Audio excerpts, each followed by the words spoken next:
picking. Bismillah. Are we live?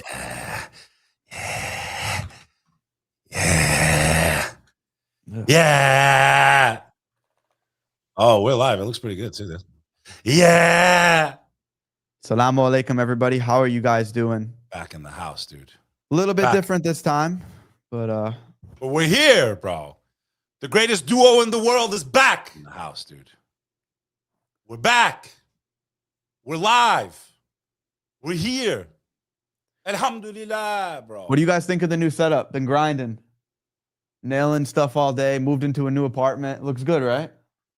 Yeah, I'm over here repping NYC, bro. For life, yo. There's a lot going on, Sonny, since we've been on the air, bro. There's like, where do we start? Where do we start in this time of chaos? Where do we start? Let's start with some 𝐲𝐲. You want to start with the 𝐲𝐲? Let's start with some 𝐲𝐲. Just right into a segment real quick. Right in. Let's warm up. Let's get the toes back in the water. We're a little rusty here, kid. Shout out everyone in the chat. Let me just pull it up too. Shout out to Sandeep. Shout out everyone in the chat. Let me just pull it up. Yeah. Where's the chat, Al? It's on the side of the. It's on the side. Right there. StreamYard. Go to comments. Comments? Yeah. Click the comments tab. LLS, Midnight, Sonny Beck Moments, Violent Guru. How are you guys doing? Good to see everyone in here. It's good to be back, dude. I didn't realize how much I missed doing this till we've been off the air because we've been all over the damn place, bro. Yeah, I know. Quick Hasn't update to been everybody. easy. Should I give them a quick update? Yeah, just fill them in while I pull this up. We're back on the air. Me and Sonny are physically not able to be at the same place at the same time right now. Our careers are very demanding. We have a lot of things we're working on. The Companions is expanding. Shout out to the Companions, one of many, never alone. And for those of you that have not been able to join the Companions in a very short amount of time, we are going to make it accessible to the masses. We're going to make it affordable to the masses. So I hope you're ready because we've built an amazing community. There's nothing like this in the entire global community of believers. So I hope you're ready. We have an amazing family on the inside, and we want to bring the rest of you in. And we've been working on it. It's been taking a lot of time. Shout out to Saf, our programmer. And you're going to all have access, not only to an amazing community, you're going to have access to me, you're going to have access to Sonny, you're going to have some of the most influential believers around the world sharing some of the stages. I want you to picture Clubhouse, X stages meets X, the feed meets Instagram, all in one place for all of us on a global level. It's going to be unlike anything you've ever seen because it already is. Most of you have not seen the inside of the ranks of the Companions. Now you're all about to be a part of the family. One of many. Never alone, bro. Yo, by the way, Sonny, I got a sister that designs amazing clothing. She's in Iraq. I'm going to let her rock out a little bit with some of the female stuff, see what happens. I like what she sent me, dude. Really good stuff. By the way, if you want to rock the fly gear and be down with the La Familia, go to the companions.us right now. We ship everywhere internationally. Made for the believer, by the believer. You too can look fly while representing a spiritual movement. The Companions, one of many, never alone. All right, we're going to start off with some good old classic 𝐲𝐲 this stream. Let's do it. All right. Unc, you're not too familiar with what goes on in the streamer world nowadays, so I just want to fill you in a little bit. I mean, I've learned a lot more since you. I remember the days where I didn't even know who even some of these people were. Now I'm friends with them because of you. Well, we're going to get into the biggest 𝐲𝐲 going on in the streamer space right now. These are all the biggest people, by the way, that I'm about to be showing you. This is what they talk about. We're out here trying to fight the 𝐂𝐲's agenda, save the world. This is what's going on. You familiar with who Pokimane is? You brought her up once in a reaction video that we did last year sometime, I think. #1 female streamer. Let's see what she has to say. I learned something kind of scary, which is that apparently, if you guys don't know, throughout the process of freezing your eggs, you inject yourself with hormones. You inject yourself with hormones so that you can have more than one egg at once that matures, and then they take that out of you. Apparently, like, I know you watch this behind the scenes. There is a chance, there's a risk that it could increase your chances of getting breast cancer. And I have numerous family members who have had breast cancer. Bro, fuck this, bro. Astaghfirullah, bro. So Pardon my French. basically, so what she's saying is that a lot of her family members are not normal people. They freeze their embryos because they don't want to have marriage and be married at a normal age. Am I understanding this correctly, dude? Is that what she's basically implying there? Run it back, dude. Run it back. It's just so stupid. And I really did not consider this. Like, this whole time I was planning on freezing my eggs, and now I'm like, actually, maybe not. Okay. You want to freeze your eggs instead of being a normal human being and getting married within the biological clock that God created for all of us. I used to work with somebody, Sonny, who chased her career. I think I've spoken about this before. I'm going to remind the audience. She was a really cool person. I'm not going to say she was cool. You know, I got along with her at work. And she chased her career. She made it to the top of the corporate ladder. Never had time for anything else. Never got married. Never had nothing, bro. Because it was all about the career and the dunya and chasing materialism. And a lot of these, you know, and again, men go through this too. But a lot of women, they've done studies on this. They chase the corporate dream. They chase the job. They chase the money. They finally get there, and then they're completely empty inside. They're broken. And then they ask them, what's your greatest regret?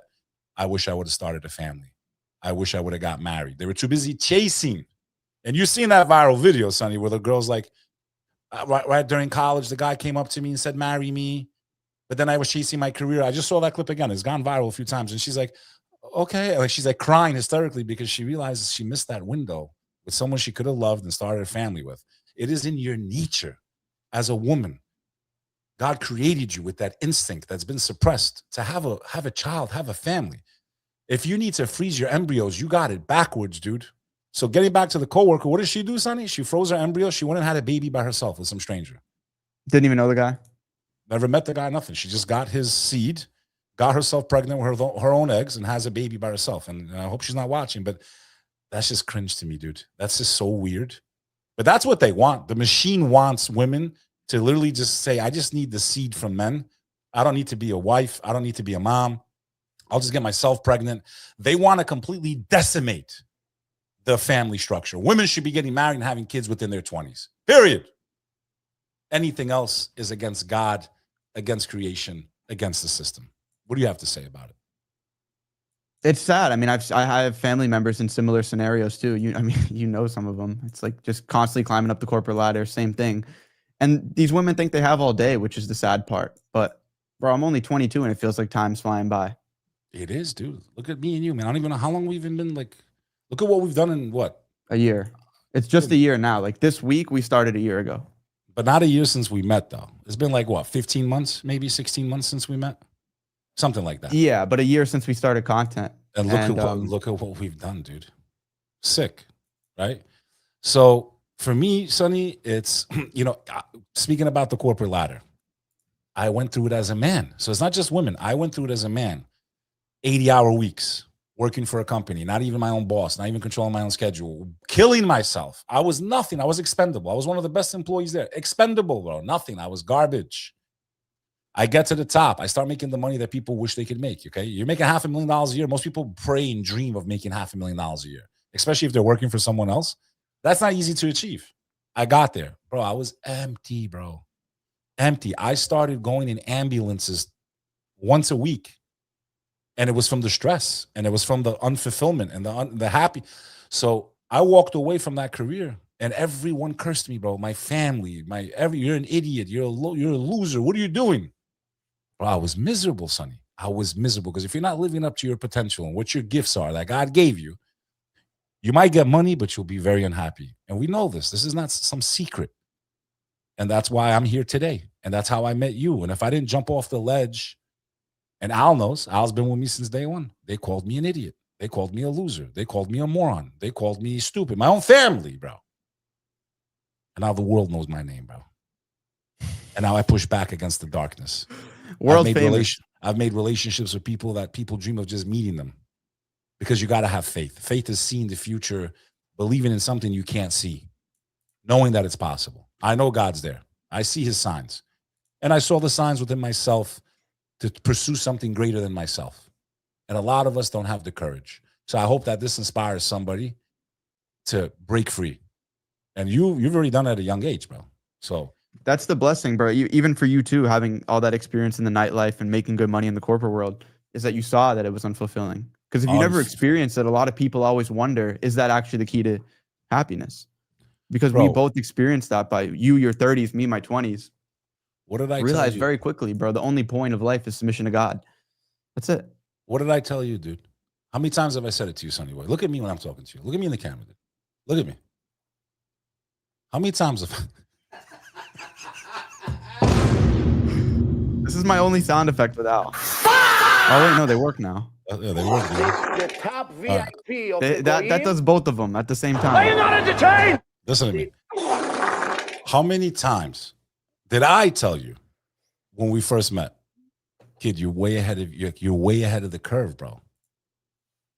But don't get too, right? Just because you're ahead of the curve doesn't mean you can't fall behind, right? And then you got to be careful for certain things because it'll destroy you. So I've told you since the minute I met you, kid, you are way, as far as morals are concerned, way ahead of the curve. And to me, morality is like the grounding for everything. Because if you don't have morals, you're not going to be a good human being. If you can't put yourself in other people's shoes or apologize when you're wrong, we all make mistakes, dude. I've apologized to you when I've been wrong. You've apologized to me. That's why we're still together. But most people don't get past their first year working together. So we operate from a place of faith and graciousness. And if we're off the path, guess what resets us every time? God does. I pray. I'm like, you know what? Maybe I was hard on Sonny. You know what? Maybe I was operating from a place of ego. Maybe I should listen to my brother more. Faith grounds me, bro. Without faith, none of you would really like me. Especially Albanians. I couldn't even imagine Albanians without Islam, bro. Dude, we're very, we can get real nasty, dude. Couldn't even imagine. We can get really nasty. So for me, it's like this girl, imagine, a good looking girl. She seems pretty articulate. She seems pretty intelligent. But when it comes to common sense and life and spirituality, she's a failure, complete failure. I don't look at this. Look at this. It's funny. Like I get so sick of even talking about this stuff, and then you pull out some good wisdom because I feel like it's like we repeat ourselves so much with streaming, but that's what this is at the end of the day. It's fighting propaganda. Got to repeat ourselves. Look at this. I don't know if guys experience this. That's why I thought it might be a better conversation. She's born from a Muslim household, by the way, too. No way, bro. I just learned that yesterday. I don't know if guys experience this. That's why I thought it might be a better conversation for women. But I've learned that apparently guys experience this too. They do. It's just baby fever. It's not baby fever. In our faith, there's a reason why the prophet said, peace be upon him. In our faith, he said, marriage is half of your faith. And if it's half of your faith and your faith is the difference between salvation and not, it means it's also, because anything that's good for the afterlife is going to be good for your life on this world, because it means you're following that destination that God wants you to go through. So if our leaders, and I talk about all the prophets of God, peace be upon them, they all spoke about the importance of marriage. And that's why committing adultery is one of the worst things you can do. It's one of the most deadly sins. And we are all witnessing the byproducts of this type of lifestyle, this lust, this gluttony, these horrible things that are destructive, not only to you as a human being, but at society as a whole and the world as a whole. So there's wisdom, there's hikmah to listening to these examples. Why did he say that marriage is half of your faith? Because most of the things that are going to lead you to hell are outside the constraints of marriage. The importance of society, culture, honor, dignity, the next generation, it's all tied to the holy matrimonial state of man and woman. And may God guide us all, bro. And you know what's crazy about all of God's commandments too, which I'm really starting to realize, is not only is it important for your afterlife with, being rewarded with something far greater than anything you could possibly comprehend in this world, but the pros in this life too, and then the cons of not following God's path. So a con of not getting married and waiting till you're past 30, we now know that postpartum depression, one of the main reasons is from women having kids after 30. And then also the first kid that women have in this world, obviously, that's the hardest one to pump out. So these girls waiting till they're in their 30s, that's where they have the most health issues. Because I mean, you have multiple kids, the second and the third and so on, it gets easier. The first was harder. It's like just like the female body, man. For the most part, again, there's always exceptions. The first one was the longest, and the second two, the third one was like, boop, he's here. I was like, really, dude? Like, so sorry, but you know what's interesting to me is like basically everyone in my circle, right? I guess because it's mostly Muslims, know that the clout doesn't fulfill us, knows that the money doesn't fulfill us. So what's fascinating to me is just to see how many of these streamers, especially the ones we're going to watch in this video, how they keep driving on pure ego and more clout. Like, bro, once I was 9 months into the Mom Reacts videos, because my main intention back then was just getting my brand bigger. Once I realized that doesn't really do that much, it doesn't fulfill me, I stopped. And the only reason I started making content again was because there was a real message behind it. That was it. If we didn't have a real message to what me and you were trying to do, to push back against propaganda, bring people to the truth, like I wouldn't be doing what I'm doing. I would just work on business. And there's purpose. There's purpose to it. It's the same thing with me. I was there every day going to work. Yeah, I was making great. Sonny, getting 30, 40, 50K at that time. We're talking 12, 13 years ago. Yeah, it's a lot of money, bro. Okay, it's a lot of money. I don't care what market you live in. It's a lot less money now. It's about a third of that now. But yeah, what I'm saying is it was that unfulfillment, that feeling like a robot, not believing in what I was doing, meaning like I felt like I had a greater purpose in life. And it's the same thing with your content. You believe in what you're saying. You're actually spreading a message that you truly believe in and you try to live by. I'm your witness. I lived with you. We've lived for months together when we were down in Texas. And but I have a friend, I'm not going to mention his name. He's very big and, in the scene, and people look up to him, and he's got everything you would think you would want if you weren't on the dean, if you weren't on the path. Okay. Mm-hmm. And he's at an event over the weekend that it's his event, 20,000 people. Okay. 20,000 dancing and this and that. And he's got the DJ, one of the biggest DJs in the world, and it's his event, and he can be on stage and he can do whatever he wants. And I knew he was at the event. And I swear to Allah, I swear to Allah, this is a true story. I texted him. I knew he's at the event, and I was always with him at those events. And I said, I know you're on stage right now in front of 20,000 people. How do you feel? Guess what his response was? One word. He gave me one word. Empty. Nothing. Empty. Was it empty? It was empty, Sonny. Wallahi, I have it. I'll show you I'll screenshot it to you. He said empty. I said, I've been telling you the cure for a long time because I was in that world, Sonny. Sonny, you already seen, I've already demonstrated to you. Even we did it on the stream one time. We just walked right in, did we not? Right into the club, right? I could do that all day for free. There's plenty of guys my age that are still out on the scene, brother. There's plenty of guys in their 40s. It's like gone up by 10 years. The average 40-year-old still out there partying and drinking and living their life like they're always going to be alive. And they're not thinking about this and because divorce is so prevalent, so they'll be married for 8 or 10 years. Then they get divorced in their late 30s and 40s, and they're out there acting like they're 20 years old again because they don't understand the meaning and the purpose of this life. We're not here just to eat, drink, and fornicate. There's a lot more to this life. So when I said you're ahead of your years, you're ahead of your years. You're someone looking for serious marriage. You're someone that has morals. You're someone that could have been living in that world. All your friends are the biggest streamers in the world. We all see 𝐶 here. He's, in my opinion, a scumbag. Bro, it's not hard to run around Miami and, with a camera and a microphone, do a bunch of interviews with half-naked girls. And then just poach them right after and go hang out with them and do all kinds of stuff. It's very easy, actually. So that's why I'm proud of you. You've evolved. I mean, your fans know better than anybody. Your fans have seen you evolve, dude, from a young teen with the schnoz that you had, and now all of a sudden you're this handsome young man and you're killing it, and you're having an impact in the world, and you accredit it to the faith more than anything. So I don't think you're here by accident. Nothing happens by accident. That's the only thing I know at the age of 44. Bro, neither of us. It'd be extremely arrogant to take all the credit ourselves. No. It's very arrogant. The fact that the way that we met, bro. Everything, dude. Ridiculous. A random DM. You know how many DMs I get from people to go on podcasts? I don't even respond to most of them. And that message to this day, I don't know who that fan was. I don't know. Yeah, for those that don't know, the way we met was just like a fan DM'd Beck and was like, "Yo, we should collab." That I don't even know who he is. I responded, and Beck called me and just talked my ear off. I hated him. I thought he was so obnoxious at first. Wouldn't stop talking about how he's world famous. And then here we are today. But Did I lie? let's keep watching. Let's keep. Did I lie? Baby fever before?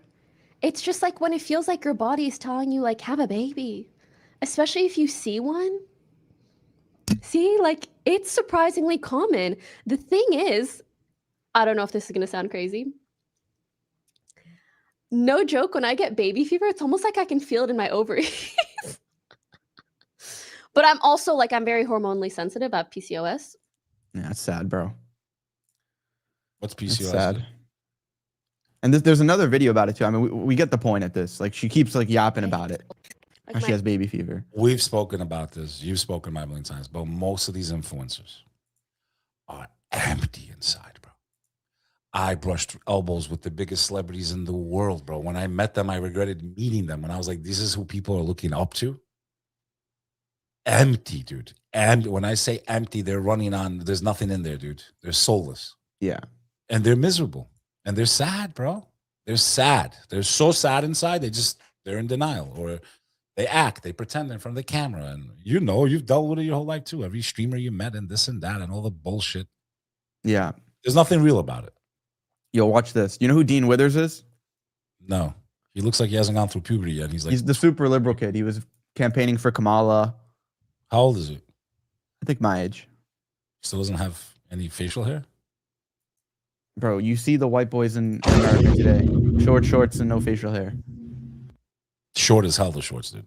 When did that happen, bro? When did the short shorts become such a big thing? And I'm victim to that too. I mean, yeah, you'd be wearing some, you were though, but now. I know, dude. The last time I wore short shorts, a gay guy hit on me. You deserved it. I never put him on again. You deserved it. I was always rocking. My generation was baggy anyway. But I can't believe the way it went to the other side. Like, men are wearing tight clothes, like way up their legs. But Anklets. watch this. I want to hear your thoughts. Are trans women women? Even imagine a hypothetical where I live without my girlfriend. Bro, come on. Okay, before you met your girlfriend, would you? Before I met my girl, You know why so many women nowadays look up to these soy guys? You know, Beck. Why they love the Timothée Chalamets and The dudes Adam that look like they 22s? still haven't gone through puberty. the Adam 22s. No, Adam 22. No, that's a different game. That's a different. That's a ballgame whole for nother guys. level of evil, right? That's like the lowest level of. No, I'm talking about why they like feminine dudes. It's because of birth control, bro. They inject themselves with hormones, and it literally changes the demographic of men that they're attracted to. There's been plenty of studies where girls were in a relationship, they weren't taking birth control, and then once they got on it, they lost attraction to their man.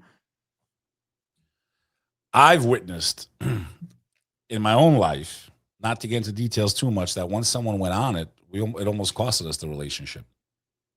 Back then, when I was on the right path, Oh, that happened to you? it completely alters their personalities. Yeah. And you're right, it is very well documented, and many women have come forward. Besides all the other health implications and problems that come from it, you are suppressing. Imagine, I guess if this is a good analogy, imagine having a Ferrari, let's say, or any car, and it has all these features, and you're just turning them off. You know, I'm not going to let it run on 8-cylinder. It's an 8-cylinder car, but you're like, I'm only going to run it on 2 cylinders. And I'm going to put diesel in it. Okay, the car is going to run like shit. The creator told you what your purpose is. He gave you certain gifts. He gave you certain responsibilities. When you start turning those things off, everything has side effects. Every medicine, everything we take. What do you think is going to happen when you're a woman and you're suppressing your eggs and this and that and making them come out at a certain time? Like why would you play with your supremely created body that God gave you, that's designed perfectly for a human being? Why would you start playing with its functions and features in such a way so you can just do one thing, go out there and commit lust, a deadly sin, which then also destroys you spiritually?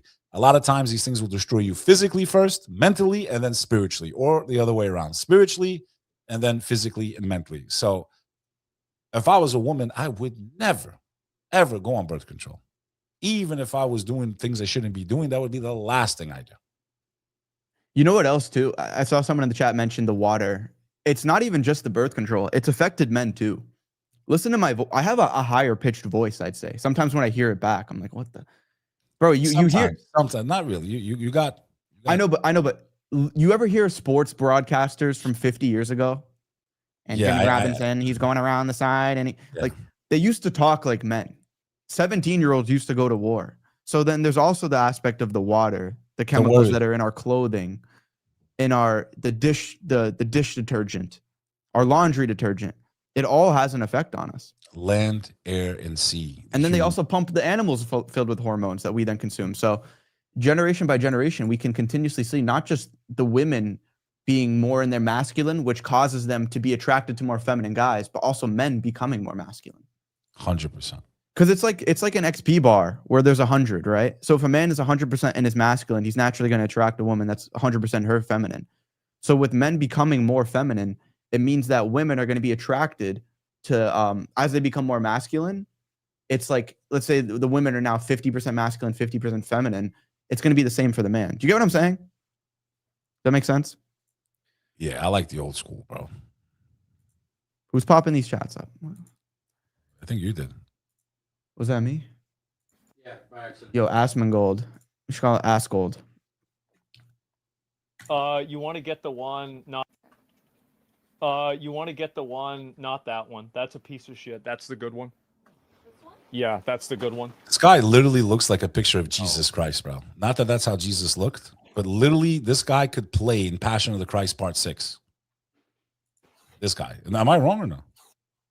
I don't know, bro. That's a crazy comparison. He looks like the pictures of Jesus, dude. Peace be upon. That's not how he looked, but he doesn't look like Jesus Christ right now, dude. Look at him, dude. What's funny about it? Let him. Dude, that's the crazy thing about once you start making idols and pictures of God, that you start comparing your God to Asmongold. Exactly. That's why it's forbidden. That's why the 10 Commandments. Forget Islam. Top 10 VIP Commandments. of the Goyim. These sound effects are just all broken. I mean, I hear him. I heard the rabbi. She said his toilet is unusable. That's what they're talking about. Why is it unusable? Because there's poop everywhere and it's just disgusting. Let's see your base. To me, if you're only cleaning your ass, Sonny loves this subject, by the way. If you're only cleaning your ass with toilet paper, you have no right to be a part of any serious conversation on the earth. That's all I got to say. You're a 40-year-old man wiping paper against shit. You wouldn't eat with that hand. You know what we should do to buy podcast equipment nowadays? The technician at the store should make you go to the bathroom and then watch how you clean your ass. And if you use water, you can buy podcast equipment. And if you walk out with only toilet paper, you're banned. I think that's a good rule. Do you know how many grown-ass men and women, for the most part, they don't have this? I mean, I guess they do too, because they don't have bidets in public toilets. But, you know, they have flushable wipes out there, just so you guys know. But do you know how many grown-ass adults are walking around the Western world with pieces of toilet paper in their ass right now as we're filming this live? Literally walking around. Well, when you don't have a bidet, that's the problem with toilet paper is when you wet your ass and use toilet paper, it like falls apart. They're literally walking around with shit and paper between their ass cheeks, dude. And they want to talk to us about the future of the world and going to Mars. I bet you Elon Musk, as evil as he's shown himself, and yo, dude, my videos have aged well about him, bro. I'm so proud of myself calling him out early on, bro. My videos have aged well about Elon Musk. I bet you that dude, while he was riding around with BB, did you see the videos? We got to pull those up. Yeah, we're going to watch that. I promise you he has toilet paper. Him and BB have toilet paper in their ass right now as they walk around. That's so loud. Was that so loud for you? VIP of the Goyim. Every single I hit it once and it always ends with the VIP of the Goyim. I bet you Donald Trump is walking around the White House right now with pieces of toilet paper in his asshole, bro. I'll bet my life on it. You don't think so? If you had to bet, you don't think they have one of those fancy Japanese toilets that opens up for them? President. I mean, yeah, I guess you're right. But yo, when he's stopping to get fast at McDonald's, you think? He probably has, you know, BB doesn't need a bidet. BB doesn't need a bidet because he has Elon Musk and Donald Trump licking his asshole clean every time he makes a move. He doesn't even need a bidet. Licking it clean like this for him. What's so funny? It's a great base. What do you mean? You're ugly. What do you mean? It's a good base. Homeless. I do? Yeah. Wait. Do you mean in real life or in game? Oh, okay. Well, Obviously. well, no, my base is great. I was just saying, in real life, I'd agree with you. No, it's my base is fine. It's optimized. It's optimized. Everything about this is perfect. I was gonna go pee. Yeah? What about it? Is it What happened to your toilet? what? It's unusable. Unusable. Unusable. It's unusable. There's like the biggest dookie stain. No, there's not. There is. That's disgusting. I can't use it. I mean, you really went for the goy slop today. Like I thought you had some, but this is like This, bottom of the barrel here. Like you were just reaching into that barrel as deep as you could go, I guess.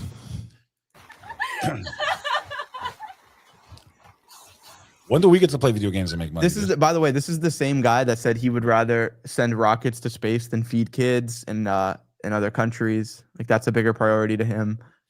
This is the same guy that supports going to war in Iran. Like the guy who can't even clean his own toilet or tell his girl to clean his toilet. If you like videos like this and more, make sure you hit the subscribe button, drop a comment, and subscribe. Also, check out our growing community and soon to be one of the biggest apps on the planet for those that believe in the one God. Check out the companions.club. And also go to the iPhone store and download the app for free. You can get a little preview of what's to come. Right here on Unc Reacts on the SonnyFaz channel. Yeah. You see this? Don't forget to look into the camera, you know, they got to look into it, you know. You saw Clavicular get body slammed by a guy? He's such a... You're under citizen arrest. You're under citizen arrest. Are you starting the segment or no? Start the segment. This is just all part of the goy slop. Is it? Almost done.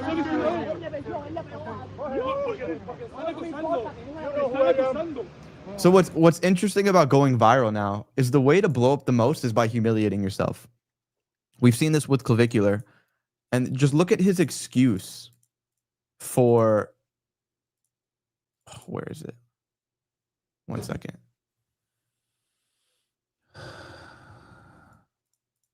Look at his excuse. And someone drop in the Discord the clip of him putting on his makeup to go out. I'd like anyone hating to try to have the leverage required to wrestle while wearing 3 inches of height inserts. We aren't playing the same game. Beck, you got to see this. Good. Well, I'm pulling it up, but you can do what you're doing.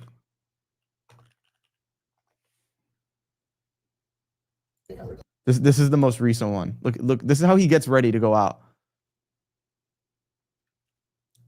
You know that the #1 male streamer in the world, having documentaries made about him going on all the biggest shows. This is what he does in the Big 26.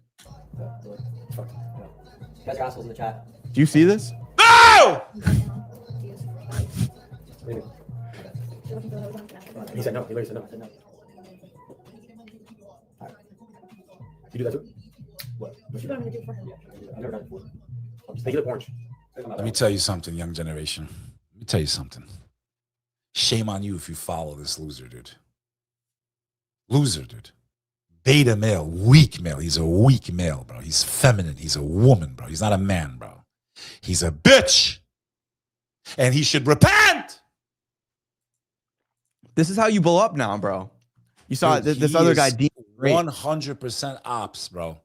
In my opinion, 100% being controlled and manipulated to feminize the young generation even more than they've been degraded through adult entertainment, through goy slop, and through all this nonsense in our food. My God, this guy to me is, I wouldn't be surprised if he's going with the same, same gender. I would not be surprised at this point. This is the role model. This is the example to men to build their confidence. They should be confident the way God made them. Nose jobs and smashing cheekbones and this. No one's saying don't work out. A man should work out. I'm ashamed that I'm out of shape right now. A man should work out. It should be a part of life every single day. He should be physical fitness. He should be ashamed of himself if he allows himself to be a fat bastard. But this guy's the example to the young generation. Not as long as Unc is alive, bro. This is another prime example. Dean the Great. You remember this guy that got slapped on stream? I just saw this video for the first time yesterday, and That guy must have been put to jail, dude. The guy that not. I have a story with this guy too. I can tell it another Oh, day. first of all, tell me. Okay, remember, I'm Unk. I don't know everything about these losers, in my opinion. Explain to me who they are, because there's Bro, people he's that a are streamer. listen to me. He's There's just a people my streamer. age, right, that are watching this. My demographic that we're Unks, dude. Explain, Okay, like yeah, explain. yeah. Set This the guy's scene. a UFC coach.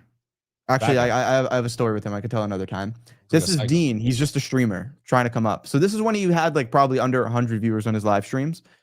Within a week, he got punched in the face by 3 different guys. Do that. So he's instigating with him. Do that. Knocked out. You heard the jaw, dogs. All right. So Jaw was. I'm Did he watching break his this. I'm jaw, thinking dude? this guy is finished, bro. His career is cooked. This is the most embarrassing week of content I've ever seen come out of anyone online ever. Right now, today, he's one of the biggest streamers on Kick. Dude, his You jaw see, was- Plaque Boy Max. I don't know if you see what he's been up to. This is another. It's He's crazy. probably how you gonna know- copyright it, so I don't even necessarily don't want to even- show it, It's crazy how you know all these people. bro. I just gotta Like who stay they up on are. X, bro. Yeah. 700,000 views. 700,000 views. He's been blowing up by acting gay, dude. Let's By not- acting gay. And look what's between his chest. Look what's between his chest. I don't see anyone talking about that. Great example to the community. Naked women back and forth, lust being pushed, and he carries their And- symbol. And the white Carries their supremacists on X, all they want to talk about is Muslims. All the biggest political commentators in the world. It's the Muslims. They're the cancer. They're the ones we got to take out. But Look at Jake they'll Lang. never- Jake Lang claims to be a white supremacist. Never Meanwhile, call out. White supremacists They're and wrong. their ideology hate the people that his mother is, right? Yeah. You can't be of the chosen community and be a white supremacist. It's a complete contradiction. It doesn't, if they know that you are, they have this in their manifestos, the, hate groups, the KKK.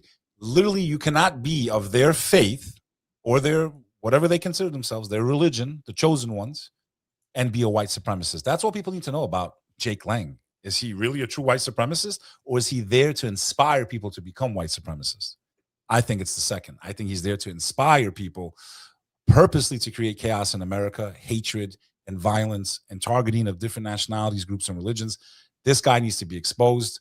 I'm probably going to debate him soon, bro. I'll be honest with you. I've already been invited Jake several Lang. times. I got offered to do that. I said I'm good. I'm just gonna go bury him. He's a clown. Bro, these people are like cockroaches. It doesn't matter how many times you. That's the thing with clipping culture nowadays, bro. It doesn't matter if you get humiliated on stream because you could just keep making more content, flood that with clips, and then people forget. Everyone nowadays has 2-second attention spans. A scandal back in the day used to actually like hurt people's careers. It really doesn't do anything nowadays. Doesn't mean anything. I think he needs to be debated once and for all and just shut him down, bro. I mean that, bro. This is the last one. Like it's just. You're making me want to vomit, dude. Yo, when I said 𝐲 𝐓𝐡𝐞, did I lie? When I told you that this stream would work, even though we're not physically together, it's probably working even better. I bet you if we ask the audience right now, they like the fact that you notice the cutting off is a lot less. It's less. We'll see how that progresses, but Ask them now. Put a poll up. I'll put a poll up right now. Put a poll up. Is it tolerable? Do they like this, or should we just? it's cancel better. this? I'm not saying it's not better. Let's see. I mean, do I love being next to you so I can freaking, We just got to make sure that we record your face too. That's the main change. You mean like zoom in when you talk and I talk? No, I mean it needs to record on your end as well. It's not Al? It is. So, Oh. Touche. You just said no to that before, so I don't know What's how Al? that changed. Al's, Al. No, you didn't understand what I'm saying. You need to get Al a mic too. His breath stinks that I can smell it from here, dude. Of me getting mad when I show. They're saying 𝐒𝐞 just had a fight. Is that true? Is that breaking news? What Hold on. happened? Someone in the comments said 𝐒𝐞 had a fight. And I didn't like how he got doxxed, bro. And I want to talk about that today. What are you guys talking about? He had a fight. Someone in the comments said, I didn't know if it's true. 𝐒𝐞 just had a fight again in big print. Some gaming pro IDK. And are we getting live? Are we getting super chats? 'Cause I haven't seen anyone ask any questions or anything. Are they on, Al? Because I can't tell. They have sent them. What are you guys talking about? Well, I don't know if anyone's sending super chats. I can't see. I want to make sure we're not forgetting them. sending gifts.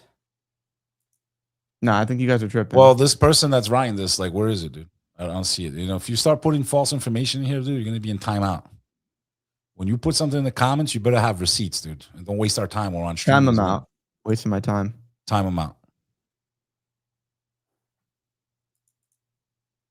The Any sad thing super- that it's like I instantly believe that too. Well, I was saying, let's just check. I mean, make sure. Yeah. Anyways, Beck, But we should 1 to talk 10, about how goy sloppy was that? 10.2. It broke the scale. Yeah, dude. It was garbage. I mean, for clavicular, dude, he takes the back. Dude, to me, if people think that this guy is the example to men, dude, I swear to God, I consider him to be one of the weakest examples to a man that I've ever seen in my entire life, dude. Both old and young generation. I mean, what a feminine man, bro. What with the makeup brush. Dude, I go on the biggest shows in the world. They come, sir, do you want some makeup? I'm like, nah, I'm good, bro. I don't care. Let them see the bags, bro. I got nothing to hide, bro. The fact that women use so much makeup to me is disturbing, let alone men. The fact that women feel like they need to paint their faces on literally every single day is crazy to me, dude. Like the chemicals they're putting on their faces and this and that, all to do what? To invite the looks of men? You want true liberation? Stop operating just by your physical appearance, man. No one's saying not to look good, this and that, but that's all you focus on, man. Like, you guys are not tired of it? Always having to do yourself up, my nail. I never realized it until, you know, how much work goes into a woman. The nails, the this, the that, the pedicure, the boom. Then I think the Botox, the this, the that. Make sure I have the right outfit on, huh? And then the filters on top of that. Come on, dude.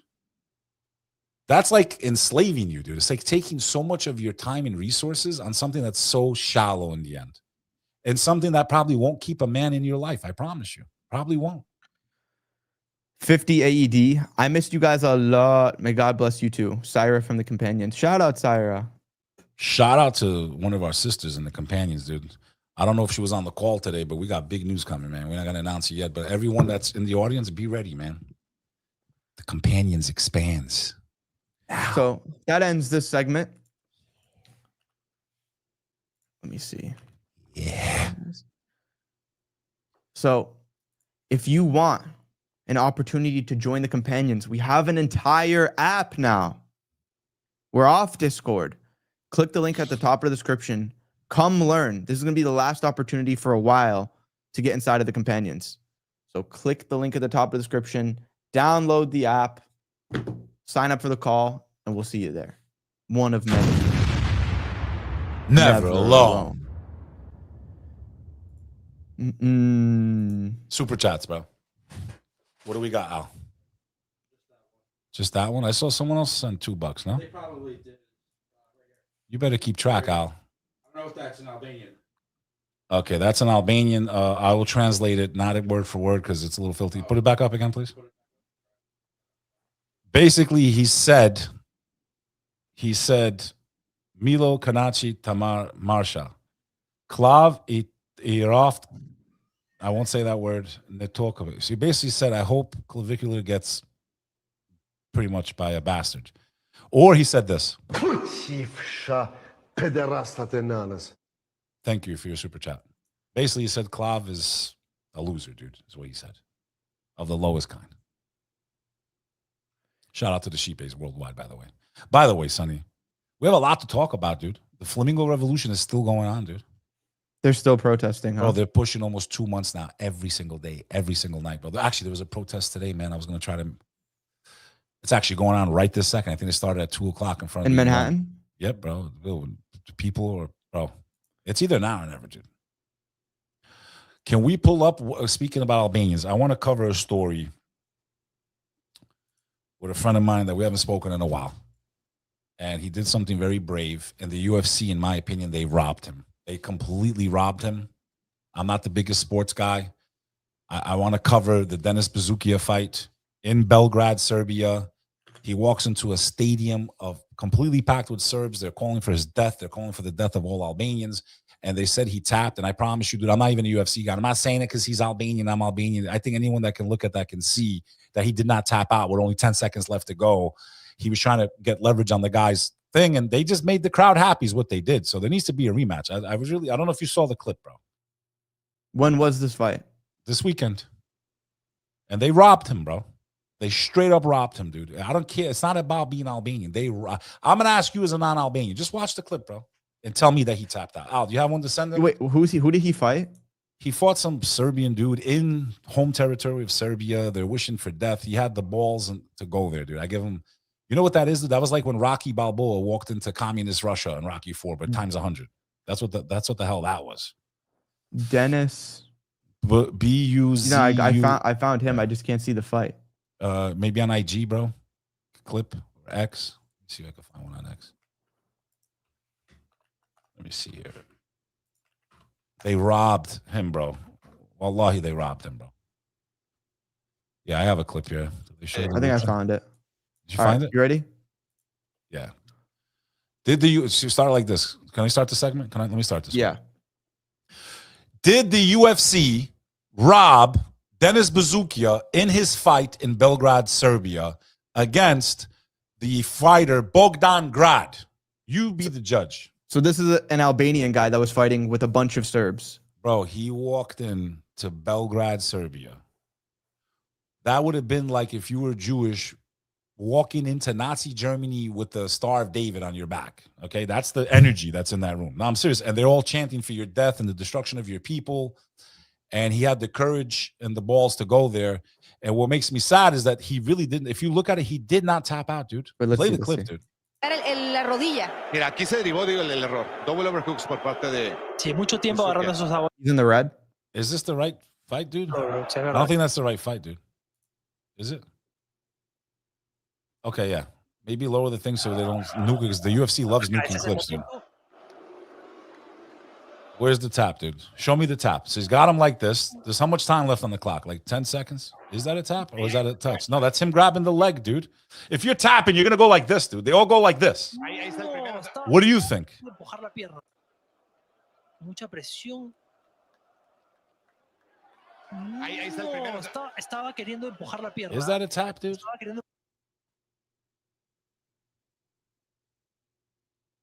When you tap, don't you go like this, dude? Don't they go like this? I don't know. I'm not an expert on UFC. I'm asking you. To me, it looks a little sus, bro. I don't know. That looks pretty cool. It looks like his leg banging on his hand, dude. He would have made it obvious if he was tapped. If he was really that, he would have been like this, dude. Get me out of this. And there's less than 10 seconds left, bro. I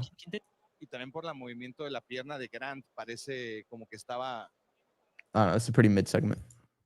I don't think that was a tap. What do you think? Bro, I don't know. What's the objective ruling? I think there should be a rematch in Albania now. What about that? What you think about that? Bro, the angle was so weird. The guy put his hand like this, his leg touched. He didn't go like this. He didn't see a physical, like with confidence, get me out of this situation, bro. Is this how you push someone off, bro? Is that how you push someone off? I mean, he's got a great position on him. It's not tapping, bro. Look. It's not tapping. His hand's just there, dude. How's that a tap with intention, bro? Come on, dude. I'm not even a UFC fighter guy expert. Dude, you're so biased. I'm not biased, bro. It's like so the way his leg. So that looks like a tap to you, bro. That's not a tap, dude. Pull up another tap. Let me show you a tap, dude. You're the one training for this type of shit. You're not going to go like this. They all go like this. Okay. They want to make sure that the ref knows they have like a second before they go unconscious, bro. What are you talking about? He didn't even go like this. He didn't even go like this. Nothing. It was like his hand was there and his guy's leg went like this, dude. Oh, this is going to sleep.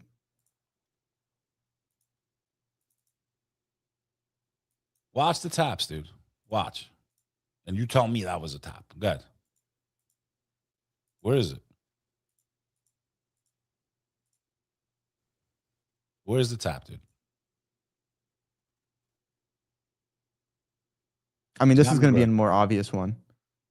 Yeah, but you see, they all go like this. There was none of that from Denis Buzukja, bro. It looked more like gravity, his leg. It touched twice, but it wasn't like he was going to tap it out, dude. He had less than 10 seconds left, bro. You kidding me, dude? They gave it to him because they're in Serbia and they wanted to make the crowd happy, bro.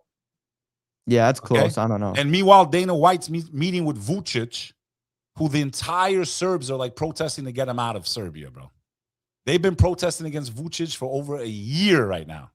So, of course, they bring in the goy slop. They bring in the UFC. They bring in the distraction to try to make it look like he's doing cool things. Like I brought the UFC here. One great distraction, and entertainment is always used as a weapon to distract the masses from what's really going on and what they should be concerned about. I don't give a shit about FIFA, UFC, MLB, NFL, NBA. All I care about is whether you are gay. Oh, curva. I don't think that was a tap out. I'm not saying it. Okay. You say I'm I pick garbage segments. What, you really think that was a tap out, dude? It's Tell me close. why was It's it not. If that's not like, dude, most of the chat saying it was a tap out. You just showed a real close. tap. You just showed. Is it okay? Is it fair to say it's more towards the doubting that it was actual tap out? Would you say it's a little more towards? Tell Al to run a poll. I'll run a poll. All right. I want a rematch on that. I shit. want to do the. Where's the Elon Musk thing? I want a rematch for Dennis 𝐉𝐨𝐽𝐧. Let's do it in Albania this time. The minute the Serb guy goes like this, they'll be like, oh, he tapped out. Give him a taste of their own medicine, bro. All right, here's the poll. Be honest, guys. Don't just say because you know I don't think it's a tap out. Tell the truth. Was it a tap out or not? I don't think it was a tap out, dude. I swear to God, I don't believe it was a tap out. You know? We already have hoodies, bro. We took them down for the season, though. There it is. No, it's not over yet. Come on, guys. You know that wasn't a tap out, dude. There's no way, dude. For those of you that watch this sport, you're going to tell me that was a straight up tap out, dude. Come on, dude. Watch the clip. Play the clip while they're voting, dude. Play the clip while they're voting, dude. Damn, you guys hate me, man. You guys hate Albanians, dude. You guys hate us, dude. What are they saying? 83%. Yeah, it's not that Come close, on, dude. Dude, I know I'm not crazy, dude. You guys hate us, dude. No, you're not crazy, but it's Can they spam to it's not change as the votes obvious now? as you think it is, bro. If I see someone spam, bro, they're getting banned from the chat. Straight up. There was no tap there. All right, Yeah, whatever, dripping. man. Did you see My point this? is-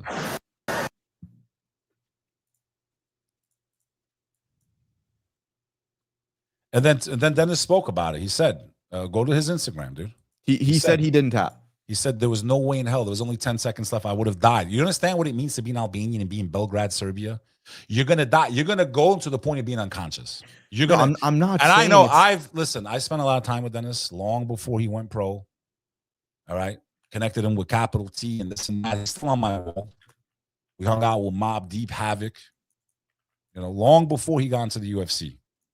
And I know the dude. And I know he wouldn't tap out. He'd rather fucking die. He would have rather died right there. He would have rather died. Let me see what he said. He would have rather died than tap out. I know the guy, bro. He would have rather died than tap out. Let's They see this. took it from I him. don't even know what to say. The fight was great, going great. It was a war. I walk through the belly of the beast in Belgrade as an Albanian. All respect to Serbia. Of course, it was great for the fans. For Is he Muslim?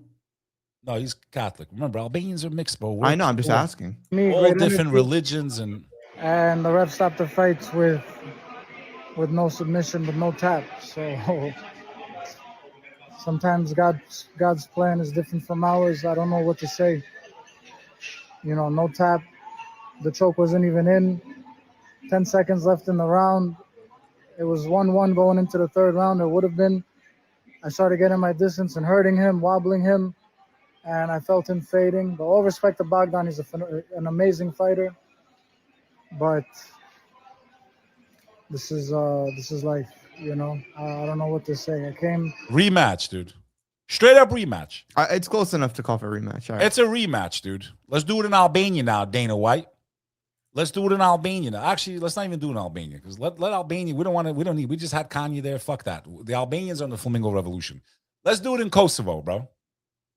Dana White, bring that fighter into Kosovo, bro. And give Dennis a rematch, dude. What a weak call, in my opinion. Dennis 𝐉𝐶𝐽𝐧 would have rather have been put unconscious. I promise you, dude. He would have rather gone unconscious than tap out. If you think that was a tap, I'm telling you it wasn't a tap. That was the way the angle was. The guy's leg is like this. It's coming down on him. His hands, what are you supposed to do? wait for him to get hit with a knee. His hand was there, dude. But he didn't go like this. It looked like it. You understand the angle, the way the guy was coming down. He didn't go like you saw in the other one. Hey, that's a tap, dude. Damn, I got breasts, bro. I gotta stop eating bioengineered food, dude. I have to go to Victoria's Secret and get a bra. You're mad. You're more mad than him. Yo, look at this. Look at this. We don't got all day. Did you see who Elon Musk was giving a tour to? This is a different segment completely, dude. Are we doing segments or no? Are we making videos? That's not a segment, bro. It's a segment, dude. Because I want you to pull up the other video when she asks him, what do you think about Islam? And he says basically, like, instead of saying, I respect the faith and I don't like extremists in their faith, he basically equates us all to people that would physically abuse women and children and stuff like that. We need to talk about it. We need to cover it.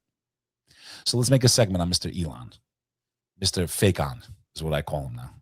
So we're doing the Elon one? Do that and then pull up the video. Remember, he's on that show with The Economist, and she's like, so what do you think about Muslim? He's like, well, I'm against, you know, the R word. I'm against this. Like, are you talking about the Albanian thing? I said the Albanian thing's not a segment. What do you mean it's not a segment? Of course it's a segment. It's going to go viral, bro. It's You going to clip it. It's mid-segment, bro. It's not a mid-segment, bro. It's 5 minutes, bro. I know the fighter. Put it up. I want to get this guy a rematch. He deserves a rematch, dude. He deserves a rematch. In Albanian lands, though. Well, I need it then for mine. That's fine. Rematch, dude. Dennis 𝐉𝐨𝐲 deserves a rematch. Wait, so I'm sorry, what were you then saying? What do you want for the Elon? I thought you were talking about the Albanian thing. What? Elon, the fake champion of free speech, the low life that he is, that he's exposing himself. Watch when my X account just goes doop. Dude, the way these clips are organized, it's I'm like even live on X right now. They're like this. Doop. Bye, Beck Lover. He'll do it.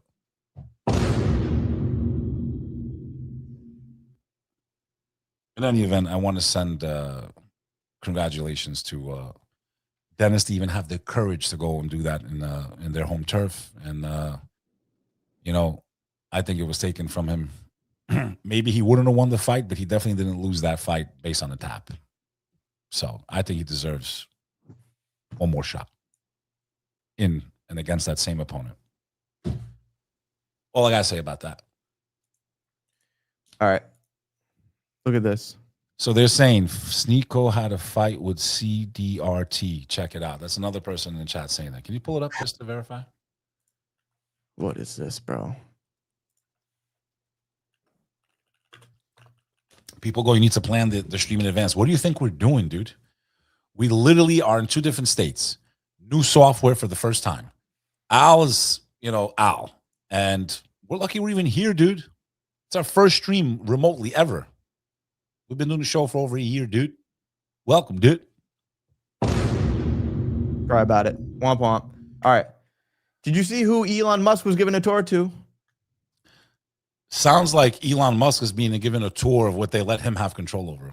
Because if you think that Elon Musk just came out of nowhere one day and the American government gave him the keys and the rights to shoot rockets up into space when we had NASA, if you think that this guy came out of nowhere and he wasn't groomed the entire way, in my opinion, you're a fool. Right now, it's not Elon Musk giving a tour to Bibi. It's Bibi giving Elon Musk a tour of what they're allowing him to have for being a good boy. A good boy. And I told you, you see, when you play with us and you're on the winning team, you will have so many people around you. You will have billions and trillions of dollars and no one can touch you. I just need you to hate the Muslims. I need you to make them look like animals on X, and we will continue to take care of you, Elon. You understand? We will send you the best falafel from Jerusalem. Yeah. After that tour to Poland, my life changed for the better. Things got really good. Now I play with the winning team, and now I am a part of Peter Thiel's secret society, and things are great now. Great. And BB, ever since I kissed that wall, I haven't washed my lips. Yeah, the dust still remains. Didn't I tell you we would put a couple billion into the American taxpayers' money into your company? Didn't we tell you just behave? Just behave. We're going to make these the best electronic cars in the world. And Elon, you have the special equipment in the vehicles, right? The one we sent you from Hungary. Yes. Make sure you have the pager technology in those cars so that when someone speaks against the system, they mysteriously have an accident. Make sure. Follow the prototypes. Yo, you know the crazy thing? a lot of the points that people say about electric cars being bad is because they have Never a lot of buying a Tesla, bro. because they have a lot of control over us and they can turn our cars off, and it's just more, you know, control, new world order, yada yada yada. Bro, you know, even gas cars are the same now. Yeah, they are. I have a Mine is. Ford. I have a Mustang. If they decide to shut my car off, they don't even need to come bring a boot. They can just make it so I can't start the car. Dude, the world that is coming for us, technologically, we are not ready. People think it's a joke, dude. On the flight back from Florida last week, I was watching the documentary that they made with all the big AI guys, bro. It was disturbing, dude. The whole spectrum. Those that were optimistic, those that are completely terrified of what it could be and what it could. And we had another. We need to cover that too. And the last week alone, you had AI. What is it? AI. What's the name of the company that owns ChatGPT? OpenAI. OpenAI, and then you had what's the other one? Tropic. For Claude. They both had breaches, bro, with the AI. It's already showing you how dangerous this shit is. And the scary thing about it is you can't compete in the business world without it. You need to use it now. And then they're talking about, yeah, I don't think it's a good idea, but if we don't do it and then an enemy country uses it and that power falls into the wrong person or wrong hands, like literally makes people like superpower based. It's basically a superpower. And now there's like, well, we had an arms race. This should be a different segment, bro. We shouldn't even get into it. But basically, like people were racing to get the nuke. Now they're racing to get to the AGI first. Otherwise, if it falls into the wrong hands, it'll change the course of history. Today, I posted on my X, the greatest thing to destroy humanity will not be AI or nuclear weapons. It will be the pride and ego of men. Because that's where all this comes from. It will come from the ego of man. The destruction of the earth. The Elons, the Peter Thiels, the Donald Trumps, the BBs, the people that don't think about anyone else and look at the rest of humanity as ants. And look at this guy, the same dude that's rocking with Netanyahu. Look at what he has to say about what he wants to put in our brains. You know, I think some kind of brain machine interface that can give you cybernetic superpowers, I think, is probably good. It could, you know, help people that have brain or spine injuries. You know, enable people who've never spoken for years to speak again, which we've done. Give people eyesight who have lost both eyes or the optic nerve. So Beck, they do this every time. Whenever they're trying to usher in some new world agenda technology, they always do it with coding on it, with dressing on it. The same thing, like we've talked about this before. We have drones flying above my house. All day there's drones, bro. They're still going? Those things are still going? They're all day I hear them. And they do it under what? Oh, I can get a Feastables bar for $1. And then they even make it free. There's no delivery charge. So it's cheaper than doing it on DoorDash or even driving there. It's cheaper than driving there and paying for the gas to go to Walmart. What do we have flock cameras going on. They do it under the guise of safety and protection. I just saw one finally in New York City. Chips in our brain are under the guise of restoring eyesight, restoring hearing.